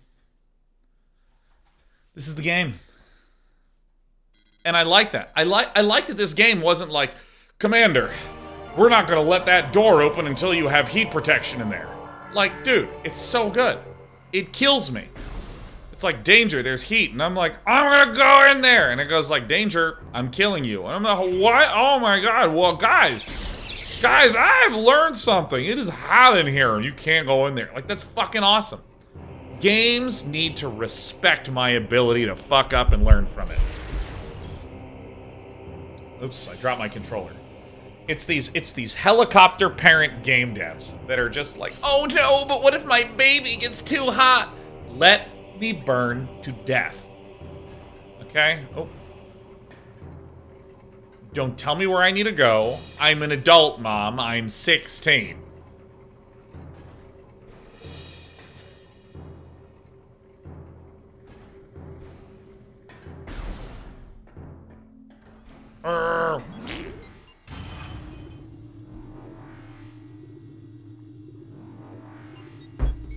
Zoctor says, Dana, I might have a Harry Carey impersonation somewhere. I don't know who that is.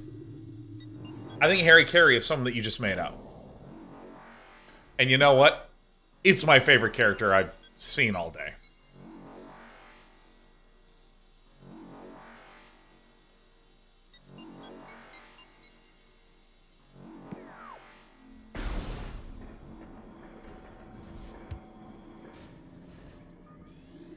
shit, what are my fucking buttons, man? Fucking my buttons. Harry Carey is a Chicago icon. Ah, Joey says, famous Cubs baseball announcer, always drunk and singing "Take Me Out to the Ball Game" during the 7th inning. And Ghost Stalker says, Harry Christopher Carey was an American radio and television sportscaster. During his career, he called the play-by-play for 5 Major League Baseball teams, beginning with 25 years of calling the games of the St. Louis Cardinals. Well, he sounds like just... He sounds like, I mean... I'll be honest, I don't know anything about this man.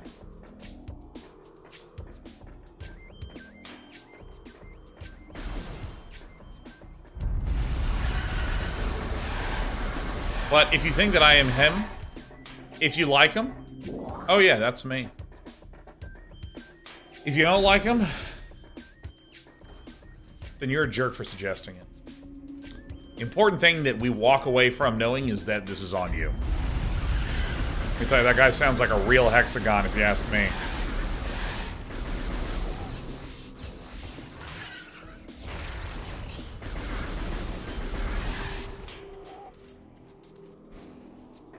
Lopiox says the bases are loaded and so am I. Dude, I told this story a few days ago, but it bears repeating. So, like, I've joked before that now that I am 36, if on an evening I have, say, 2 12-ounce beers, like 2 cans of beer, not even strong beer, just like 5%. If I have 2 of those, I feel like such dog shit the next day that it is a business risk. I mean, good lord. Like, it is so bad, man. And so, like... And so, like, I mean, I will literally have, you know, there's stories like, when I was younger, I could have, whoops, bad jump. I could have 8 handles of whiskey and run a marathon the next day. You know, all those sort of exaggerated things. I don't have anything quite like that, but if I had 2 12-ounce beers, the next day I would feel nothing. Okay. And so, I just have had a busy few weeks. And I knew that I was going to be busy for a bit.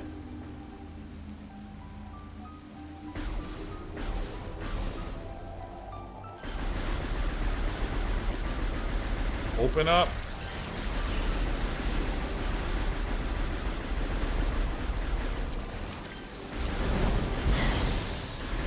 Oh, I need to shoot one of those.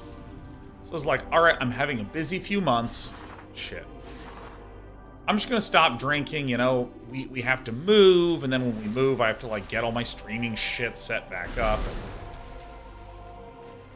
It's just gonna be a hassle, and there's, of course, a whole bunch of things that happen when you move. You need to change all your addresses to shit, and it takes time. So I was like, dude, I'm just gonna stop drinking, alright? And so I stopped. And about 3 weeks in, I started to realize all those days when I woke up and thought that I had slept poorly because of the alcohol, or maybe I'm hungover, I just still felt that way.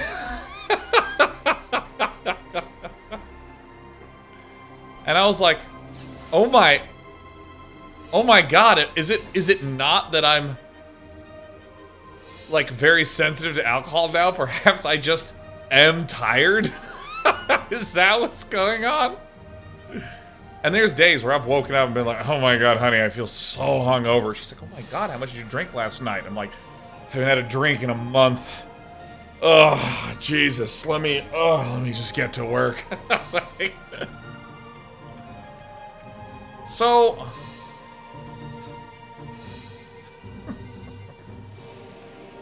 I'm sharing this because I think it's an example of something that I do this in different ways, which is I have had a lot of success in life pushing it.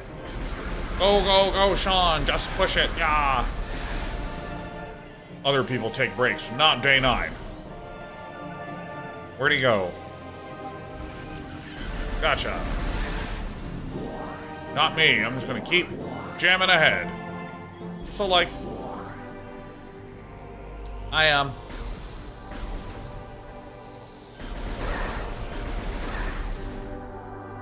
you know, if there's something where I'm just like, oh man, no, I'm feeling a little off today. Maybe I just didn't sleep very well. Oh, I'm feeling a little worked up today. I think I just need to calm down. I always like, look at something else. Oh, you know, I'm tired. Maybe I just need to stop drinking, or maybe I need to change my diet. And I think I need to be more responsible about being, I'm tired. Or excuse me, I feel tired. Maybe I am tired and should rest. You know what I mean? Like this level 0 thinking, like the most basic thinking. Because let me tell you, I do that with some things. Like, I'm hungry, I'll eat. Like, fucking basic. Oh my god, I'm feeling a little stressed. Well, time to keep pushing. No, I'm a little stressed. What can I do to make myself feel better? Man, I'm like real bad at doing that. Access to Magmore Caverns East. By the way, I want to note, everything that just happened in the game I find so profoundly, deeply, overwhelmingly pleasurable that I had to figure out how to get here. Now, through just simple, raw process of elimination, this might have been the only place that I can go. Oh, you can... What do you mean you can hear me? What do you mean you can hear me? Yes, we are talking about Harry Carey. That's right, I have the Nintendo Switch today. Ha ha ha! Hey, if the moon were made of spare ribs, would you eat it? I would. And before you say anything else, I love you. Alright, hold on. Hold on. It's typing to me.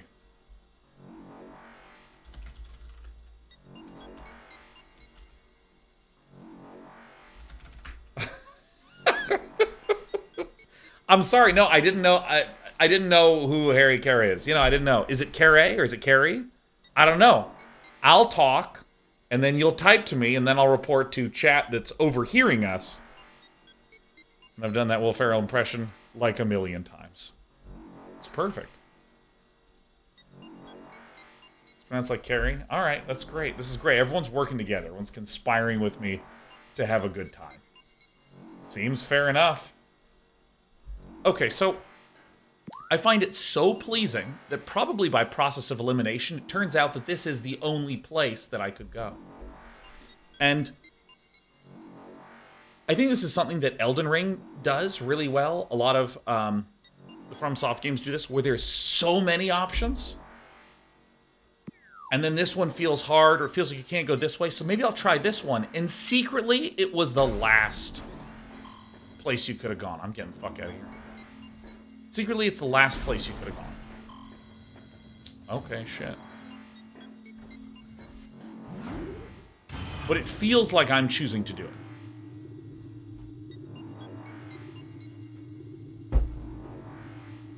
What's the goal of this game? I don't know. Get their city. Okay. So, I think this is not the way to go, but like this to me feels like really satisfying exploration.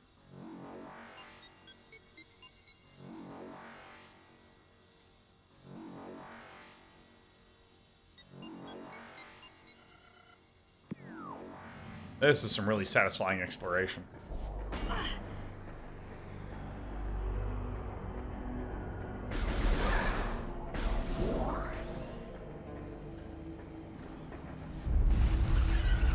Like, how dope is it that I'm exploring around and it's showing me new things, it's showing me new little events, little sequences. And now I'm like, oh, I think this is not the right way to go. Let me explore more over this way. Yeah, for all who are curious, this is my first time playing Metroid Prime.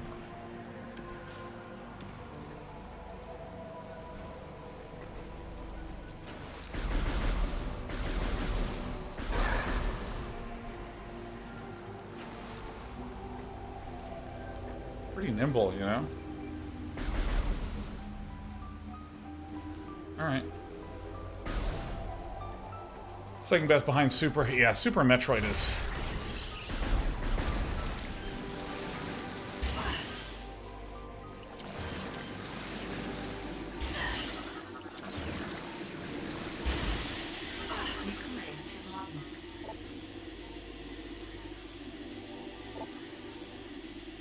Nice.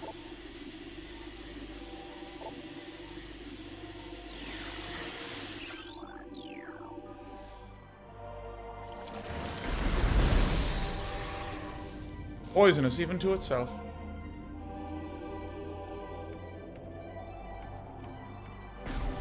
Super Metroid is really sick. Dude, and the lock-on feels so fucking good.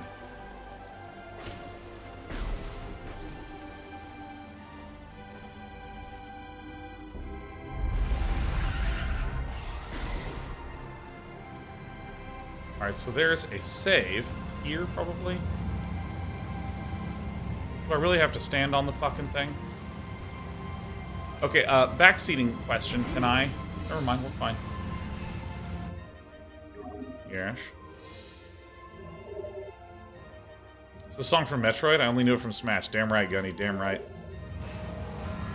Well, gosh, no, I am really interested, specifically lately, in this idea of how do players trick developers?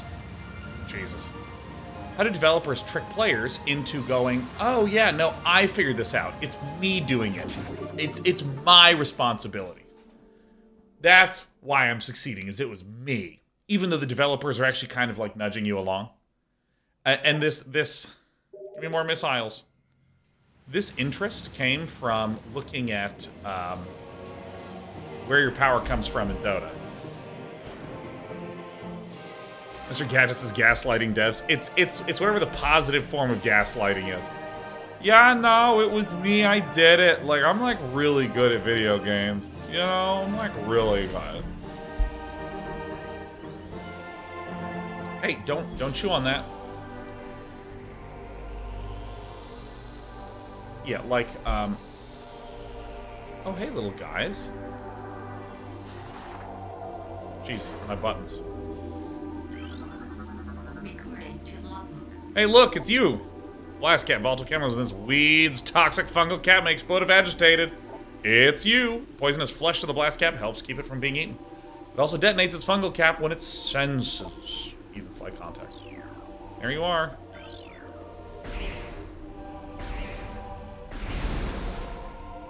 So, hey, stop. Dude, get off the keyboard.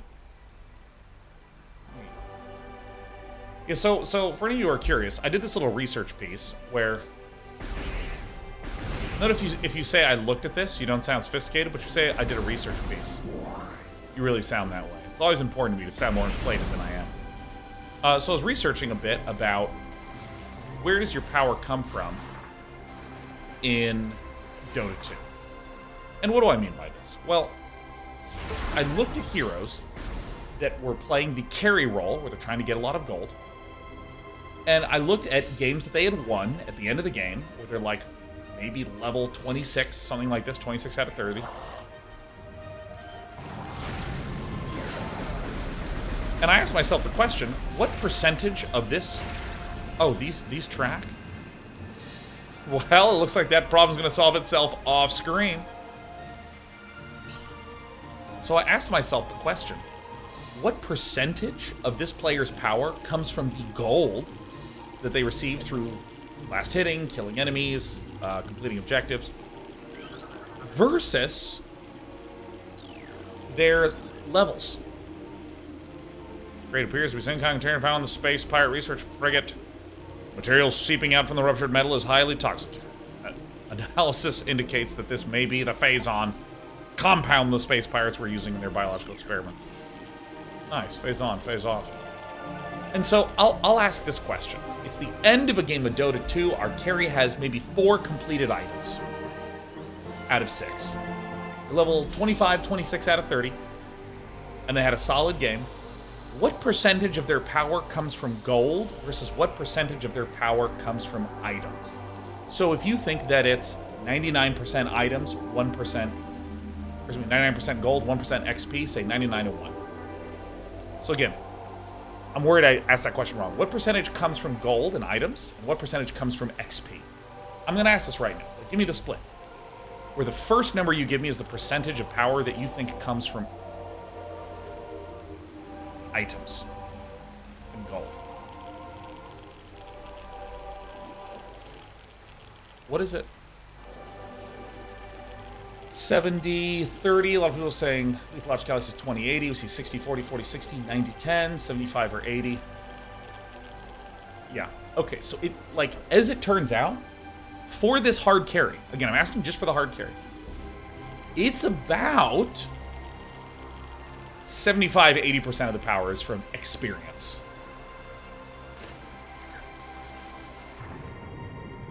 I can just go underwater? Isn't that weird? Like, this is a player that farmed really well. And so, now some of you might be like, well, what do you mean by power? You know, all that sort of stuff. And here's what I mean. You're getting power from unlocking abilities as you level up. General Assistance should also depend on the talents of that here. We're including that. They have talents that are part of the leveling up.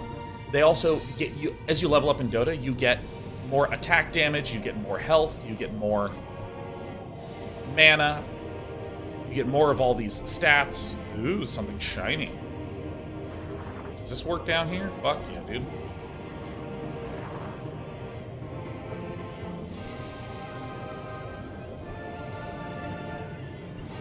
Remarkably, feels a lot like being in the overworld.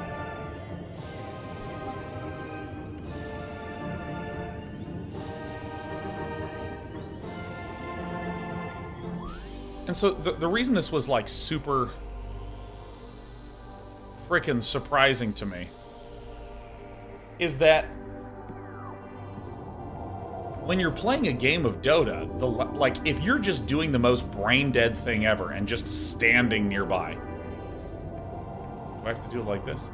If you're doing the most brain dead thing and just kind of vaguely standing near where you need to stand, you will get experience. If you're just kind of sitting there, you're gonna get experience.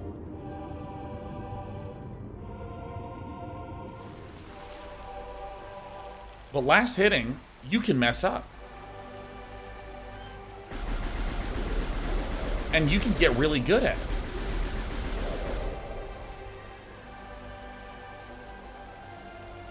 Huh, I don't actually think I can get here.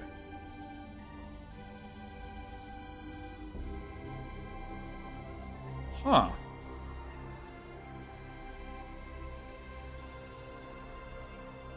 I'm gonna do some scouring around the map in a quick second. But this really surprised me, because anytime that I'm like getting more items and unlocking items and shit like this, I feel really good. And it feels like I did something. I feel a meaningful change in how the game is going now that I have this item.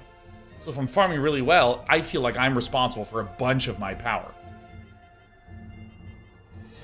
But in reality, as it turns out, looking at this, you are getting so much health from gaining levels. You are getting so much mana from gaining levels. You are getting so much damage through your abilities by gaining levels.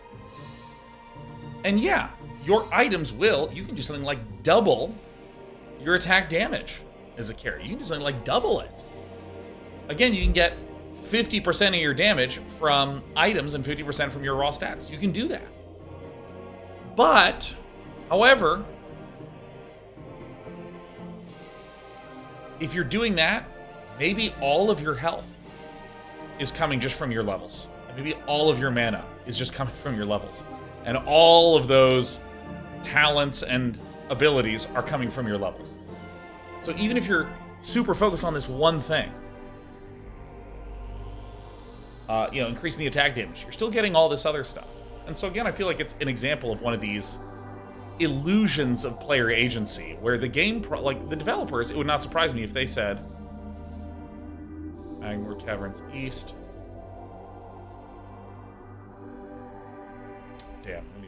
world map. Would not surprise me in those games. So I probably need to do this. And get up there.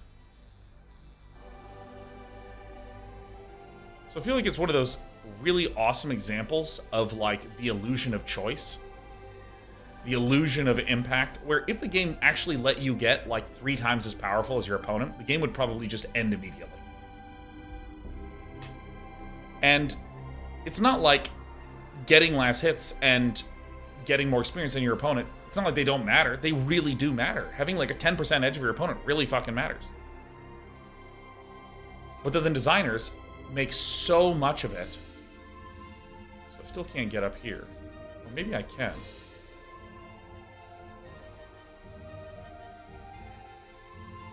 I thought I couldn't quite get up here, I want to say. I thought I couldn't get up there. I think maybe I'm crazy.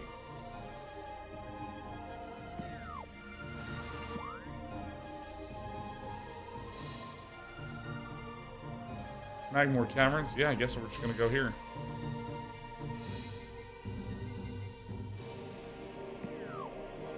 And so when it comes to this game... I'm sorry, I gotta finish the point. Yeah, so the designers probably just, like, give you a whole bunch of XP to make sure that you are still able to mostly get a bunch of power. Even if you're fucking terrible, you still get a ton of power and a bunch more abilities, and this feeling of growing in power, and all those power gains are really relevant. The game is still doing these things.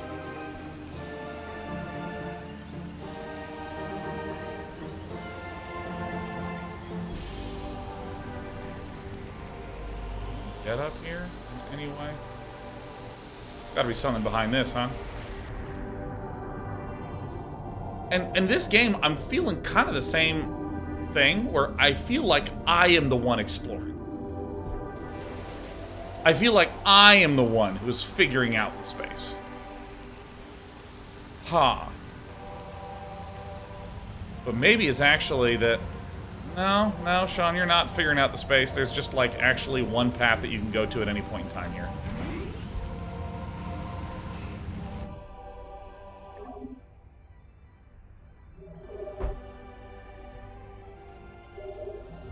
And I like being tricked. I like being manipulated.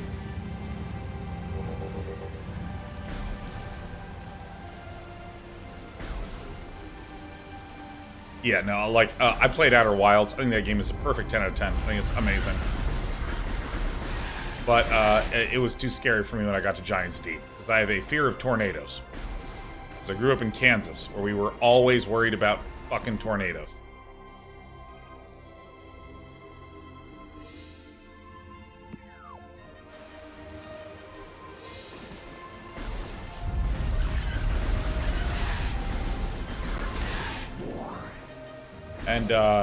And also I have, like, that deep-sea terror feeling. Thalassophobia. So it's like a deep-sea tornado planet, and I'm just like, no, I'm fucking not doing this.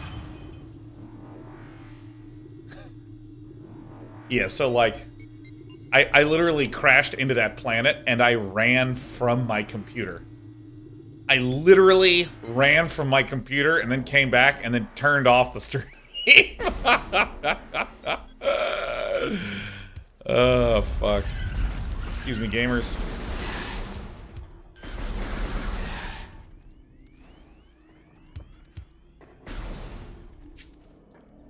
So, I felt like I could not actually get up here.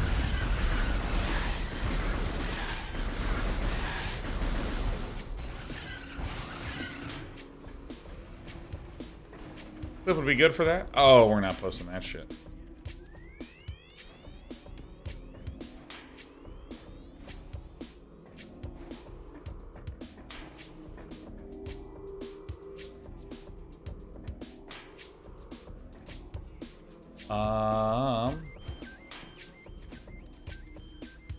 Now, I don't want to be told where to go, but I'm curious, did you guys get, like, a little lost at times during this games, like I am right now, where I'm not entirely sure how to advance forward?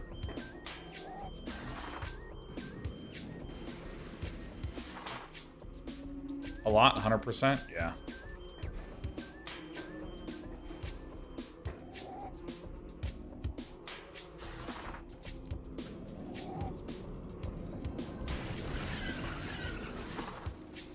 Because I feel like being lost is a feeling that some of these kinds of Metroidvania games actually lean into a lot.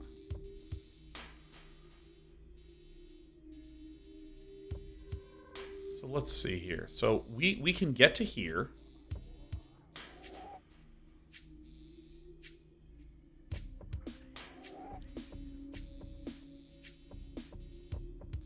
So let's try to retrace our steps. So I haven't actually been back in this area, so I'm actually going to go to this way.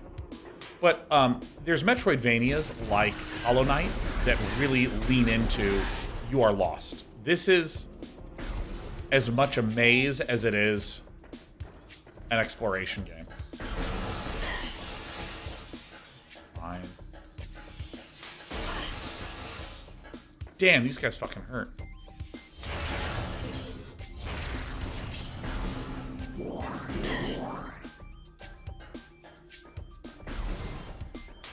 And other ones kind of have this...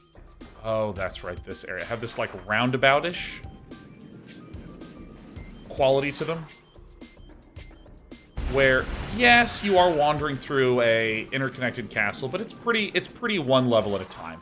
Ori and the Blind Forest is a really good example of this. I barely consider Ori and the Blind Forest and Ori and the Will of the Wisps to be Metroidvania games. They're really linear games.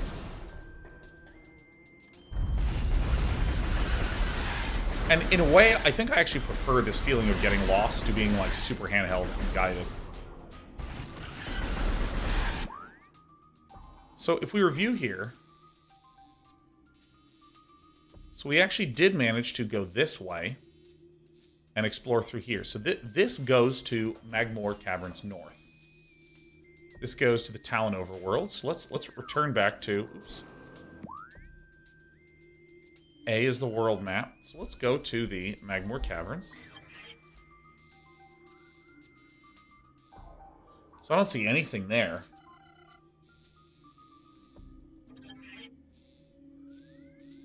And both of these were hot as fuck.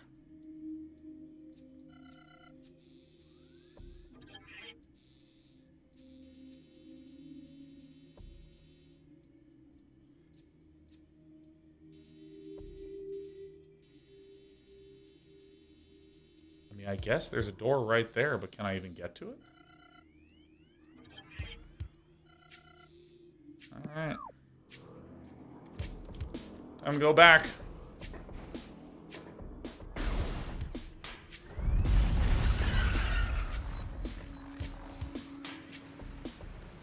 It's actually pretty quick to traverse around, too, which is funny.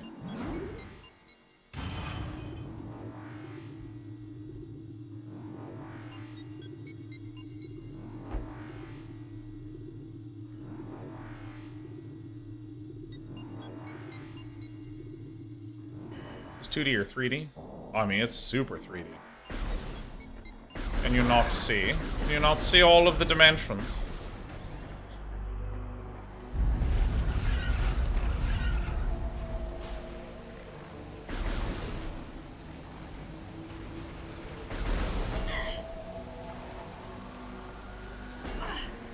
Ugh.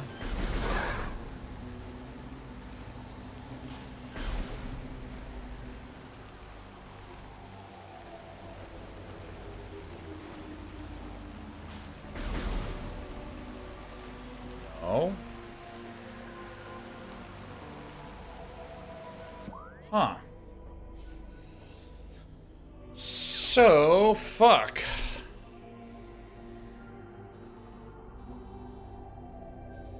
I'm gonna see a way to get up there.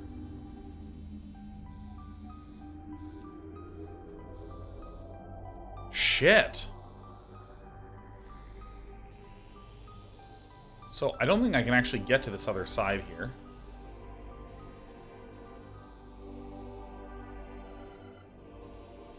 So kind of what I actually want to do is go to here and run through those hot areas.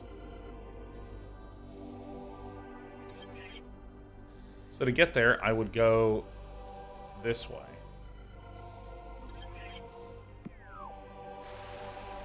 So, does anyone here not watch Mostly Walking? Anyone here unfamiliar with Mostly Walking?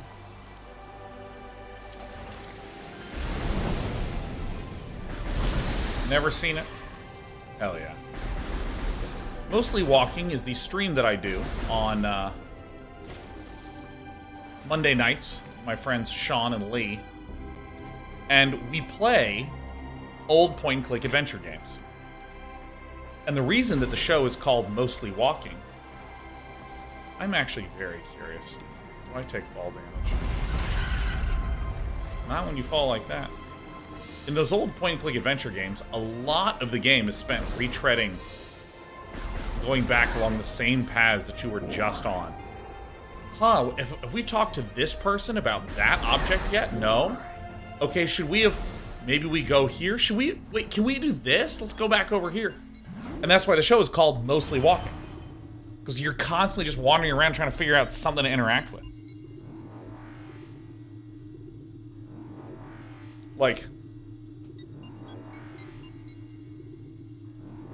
It's really fun to play this. And like, yep, there's that all too familiar feeling of like, oh yeah, no, this is... Critical. Oh my fuck. Heat level critical. Heat level critical. Fucking holy shit, these controls. Fucking jump, you piece of shit. Okay.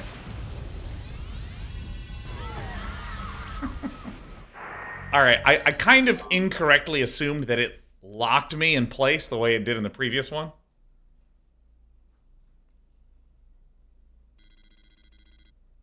Talon Overworld.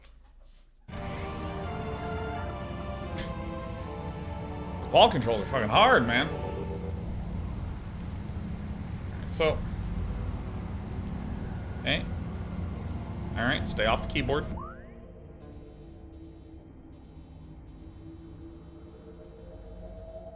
Could be that I'm missing something a little obvious.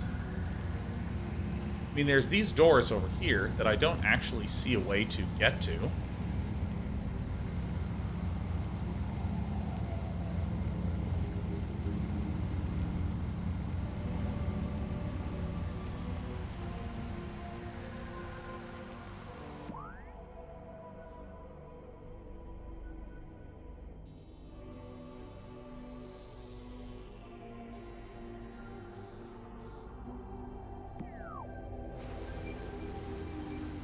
Yeah, I mean, maybe I'm missing something really obvious.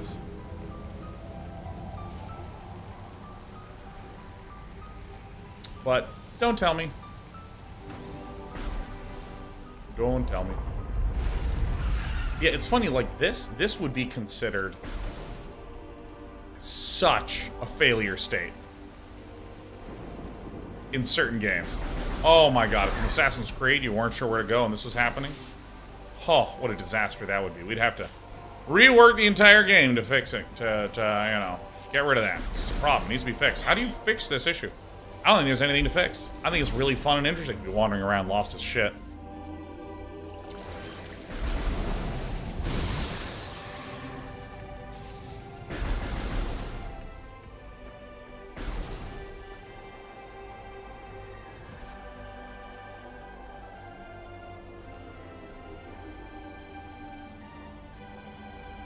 Is there a way to get up?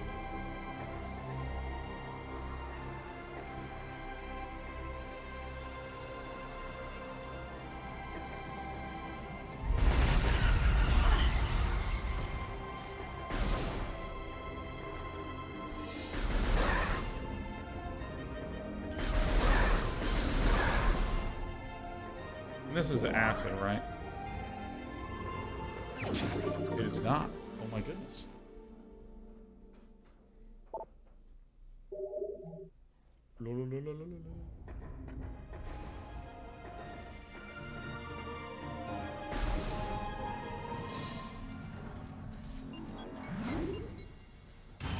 Mossy says, oh god, I missed another one. Yeah, right. Cheeky little missile. Yeah, because, like, I'm now in this moment where I'm like, I'm really curious if maybe I'm missing it. Maybe I need to look a little closer in places. Because, I mean, there's this little implication here. If we go back over to the main overworld map, there's a little tiny implication where you see these, there's a door here, and there's a door here, and there's a door here, and there's no map connected to them.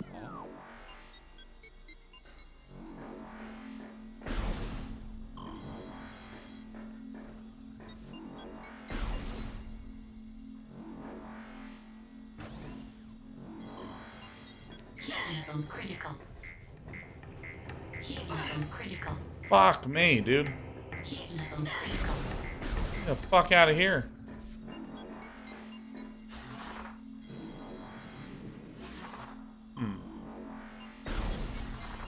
Heat level critical. Heat level critical. Heat level critical. What the fuck? Heat level critical.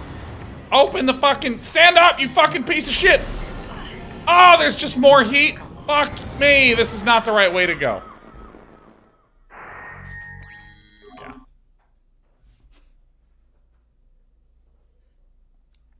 Alright, I have crossed something off successfully. And now we know. Well, if I'm concluding things correctly, I need to run even faster.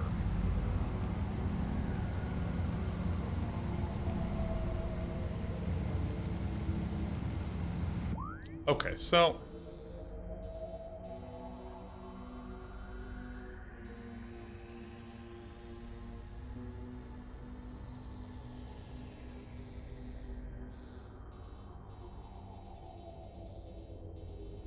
Okay, so let me go back to the chorizo world. Love the chorizo ruins. Oh, they're fucking delicious.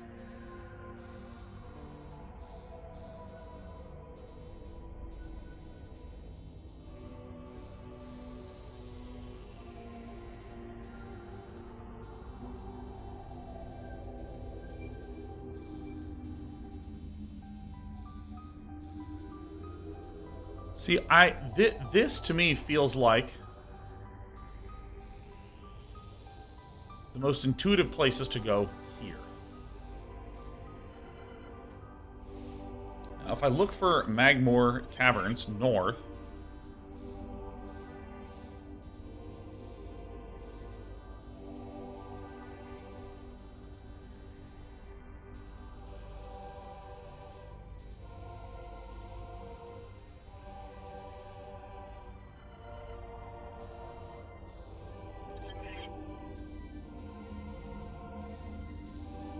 so...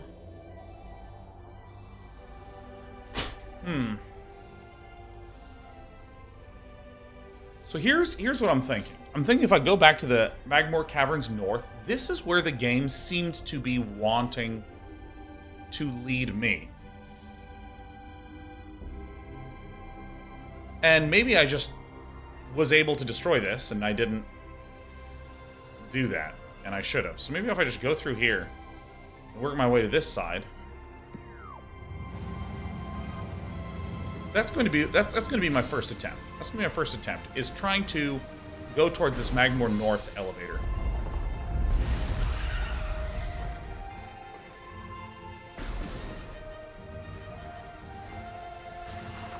How faster is this little thing? Feels that way.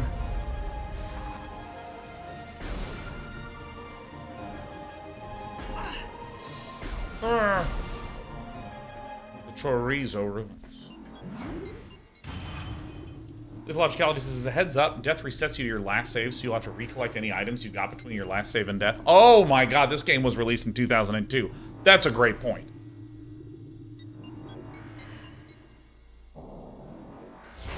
Look at that.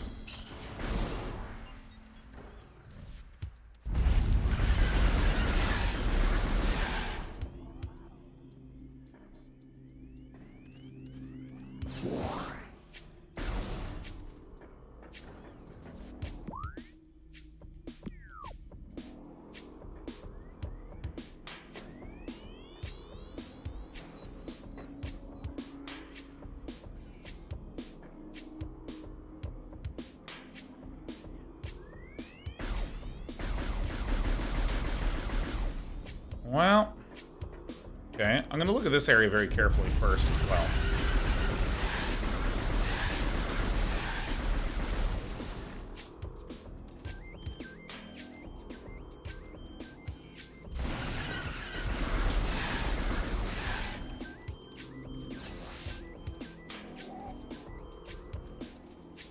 This one says this passageway to shrine. I'm gonna do this.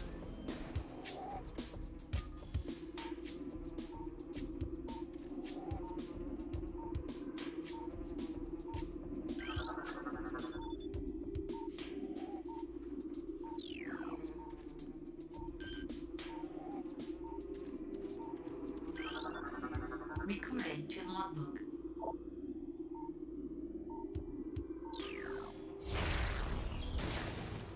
Nice. Alright, so let me do some scannerinos.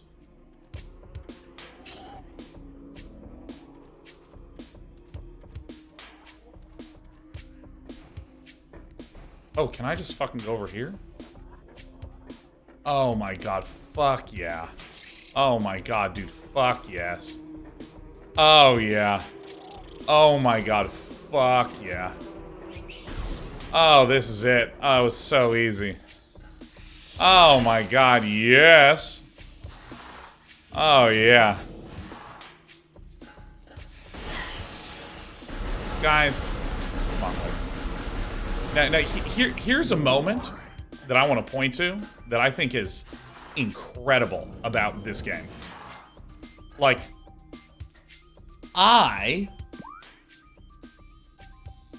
So obviously it took me a long time to, you know, look around this area and get here. I looked at like 6 other places. And when I looked at these 6 other places, the game didn't just have a sharp door. The game instead had a little bit of content. And then I'd get through the content, there'd be an elevator, and I'd get there, and then it would be hot, and I'd be like, huh. Like, it actually lets me... God, how do I describe that? It's like sometimes there is a wall that is, or a door that is locked, and if you find the key, you get past it, and there's a bunch of content. But this game has like a bunch of like multiple layers of it. So it's not just like, oh, here's a lock, I can't go to any of these 6 areas. It's like you can go part way into all 6. And so, like, how amazing is it that for the most part, I was exploring new areas, I was finding new things, I was generating new questions, and I feel like this reminds me of this author. I can't remember the book, I can't remember the author, I can't remember the genre, but it was some, like, very small, I think it was in horror. Wrote a horror book, and horror as books generally don't sell well, unless it's like Stephen King. But this one horror novel read as like, it was a page turner, as a thriller. And someone asked them, well, what did you do to make it feel like a page turner? And the author said, well, in each chapter, I would try to pose a new story question to the reader. I would answer another story question, and I would set up for a bigger question later. And every chapter, I made sure that those 3 things were done.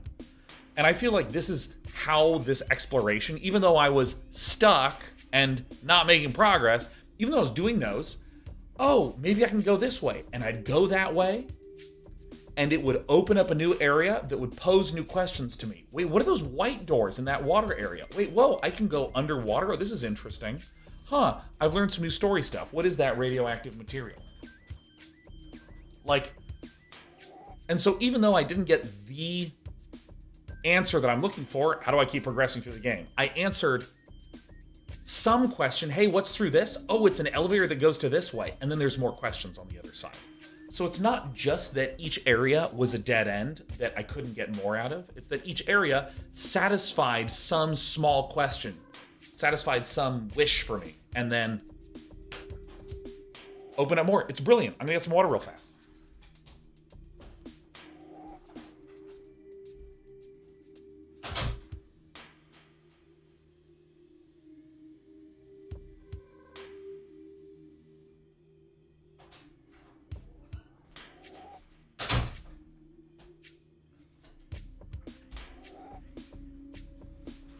Yeah, Circle says, it feels like getting stuck does not make you feel like you wasted your time. Yes. Yes, it's like that's exactly it.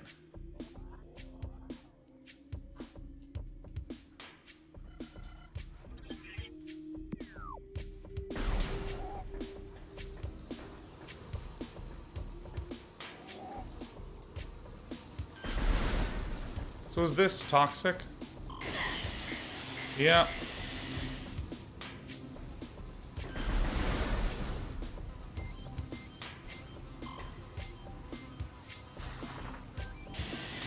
Oh, fuck. Not what I perceived to be happening.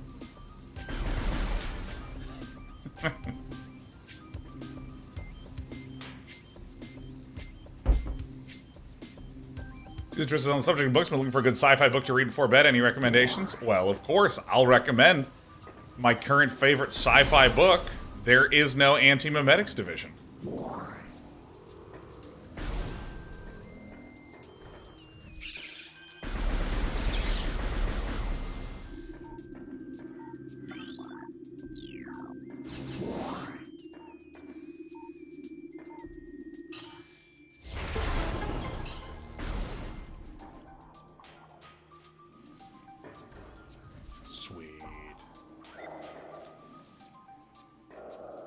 Oh my god. Oh my god, does anyone recognize this? Does anyone recognize it? This is the famed tendril from Half-Life 1.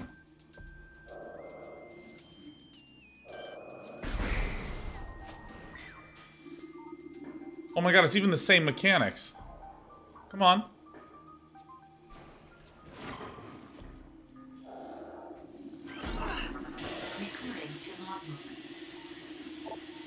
Reaper Vine. Single eye upon the Reaper Vine keeps constant vigil, but its vision is limited to 10 meters. A side like a pendulum, its tip is honed to a lethal sharpness. The Reaper Vine will swing its blade wildly in anything in its zone of perception. Oh shit, it's fucking back.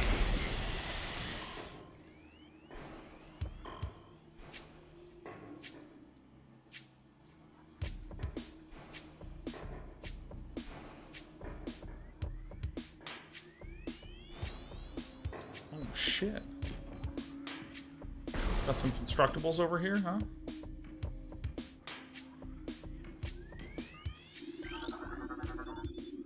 Runic symbol has been activated. Runic symbols in this room must be activated. Oh, this is something that I've just not done a lot of. Like scanning to solve problems.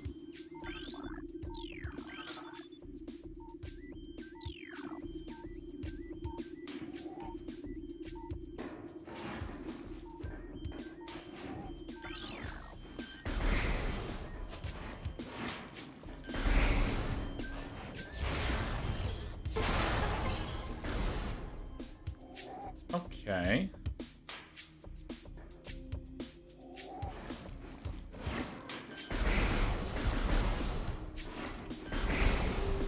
Where are these symbols?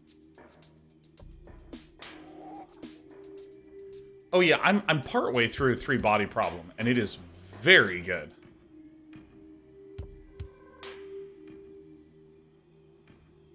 Dude, I'm literally gonna ignore this.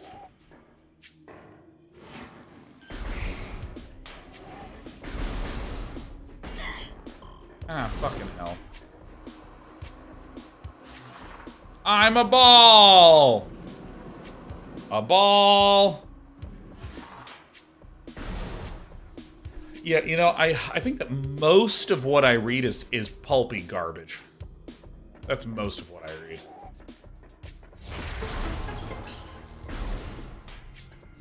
I like me some Lee Child, some Jack Reacher. Firestar says, I don't know, Day9 used dirty words.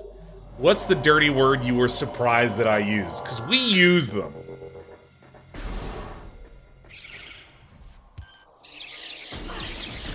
Fuck, guys. Yeah, Jack Reacher is just... You know what I find so funny? Is that is that Jack Reacher has a little bit of that, like, Mary Sue quality. You know, where the author's trying to, like, put themselves in the main character.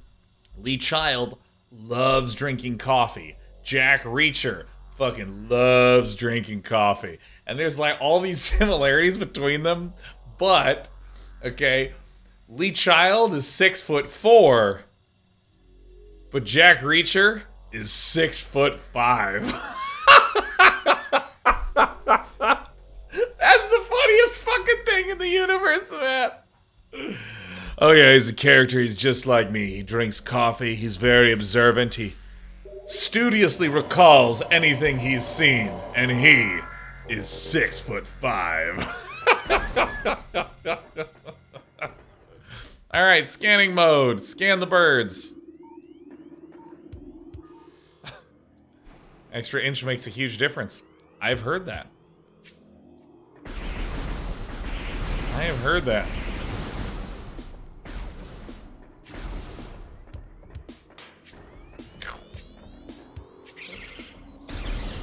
Scanners activate. That which fouls the waters seeks the sun. Toxicity levels elevated now, so indicates proximity source less than 300 meters.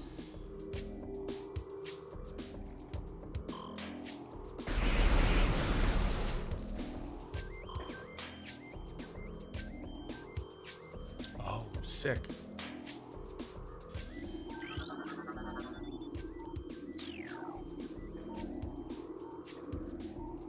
Something back here, man.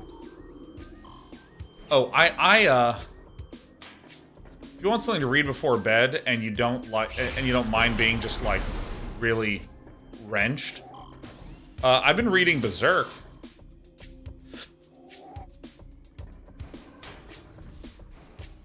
I'm reading Berserk and Junji Ito.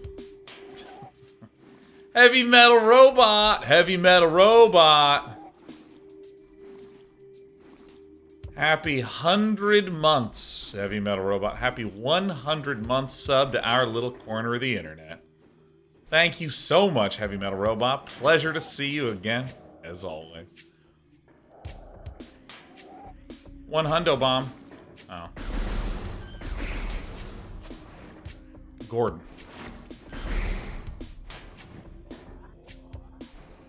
Oh, shit.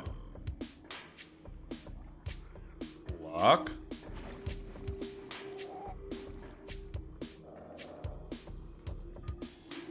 Shit.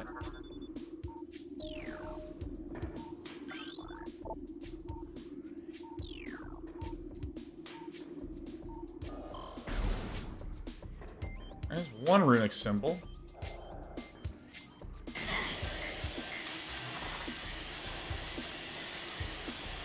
I can't fucking go that way at all. Come not a ball, Jesus.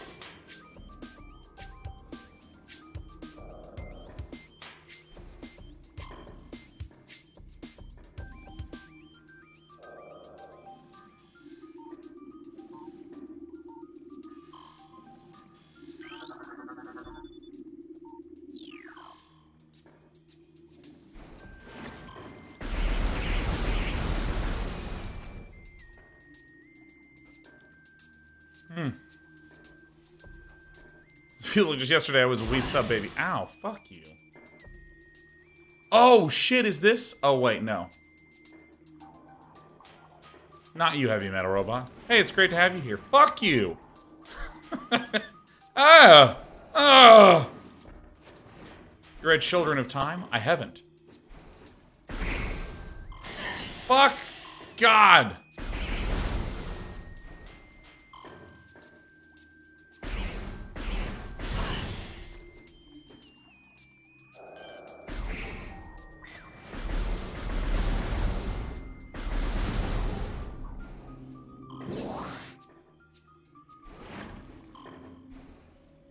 This is from whence I came, huh? Alright, do we see... Aha!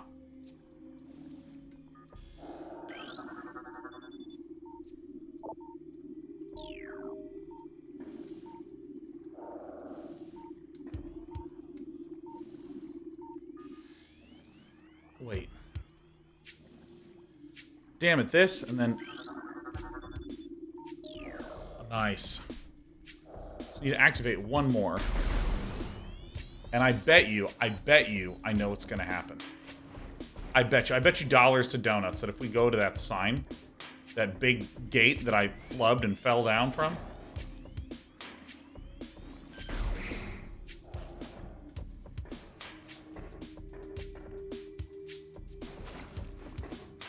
I'm gonna have 3 things lit up! Alright, so we need to find the last one.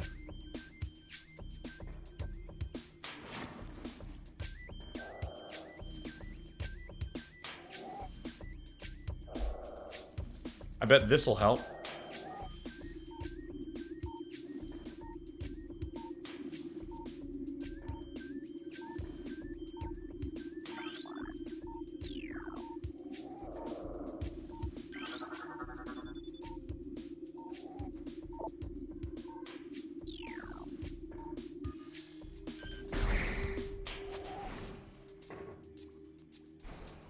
Bet you it's right fucking there. Yeah!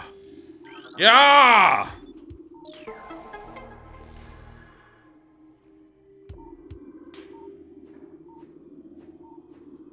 Dude, this is so good. I think Alexis, I both love and hate watching you figure this out at the same time. The fact that you're slightly pained has made my day. Hey, Glack. I mean, not actually, but like, God, it's the very best.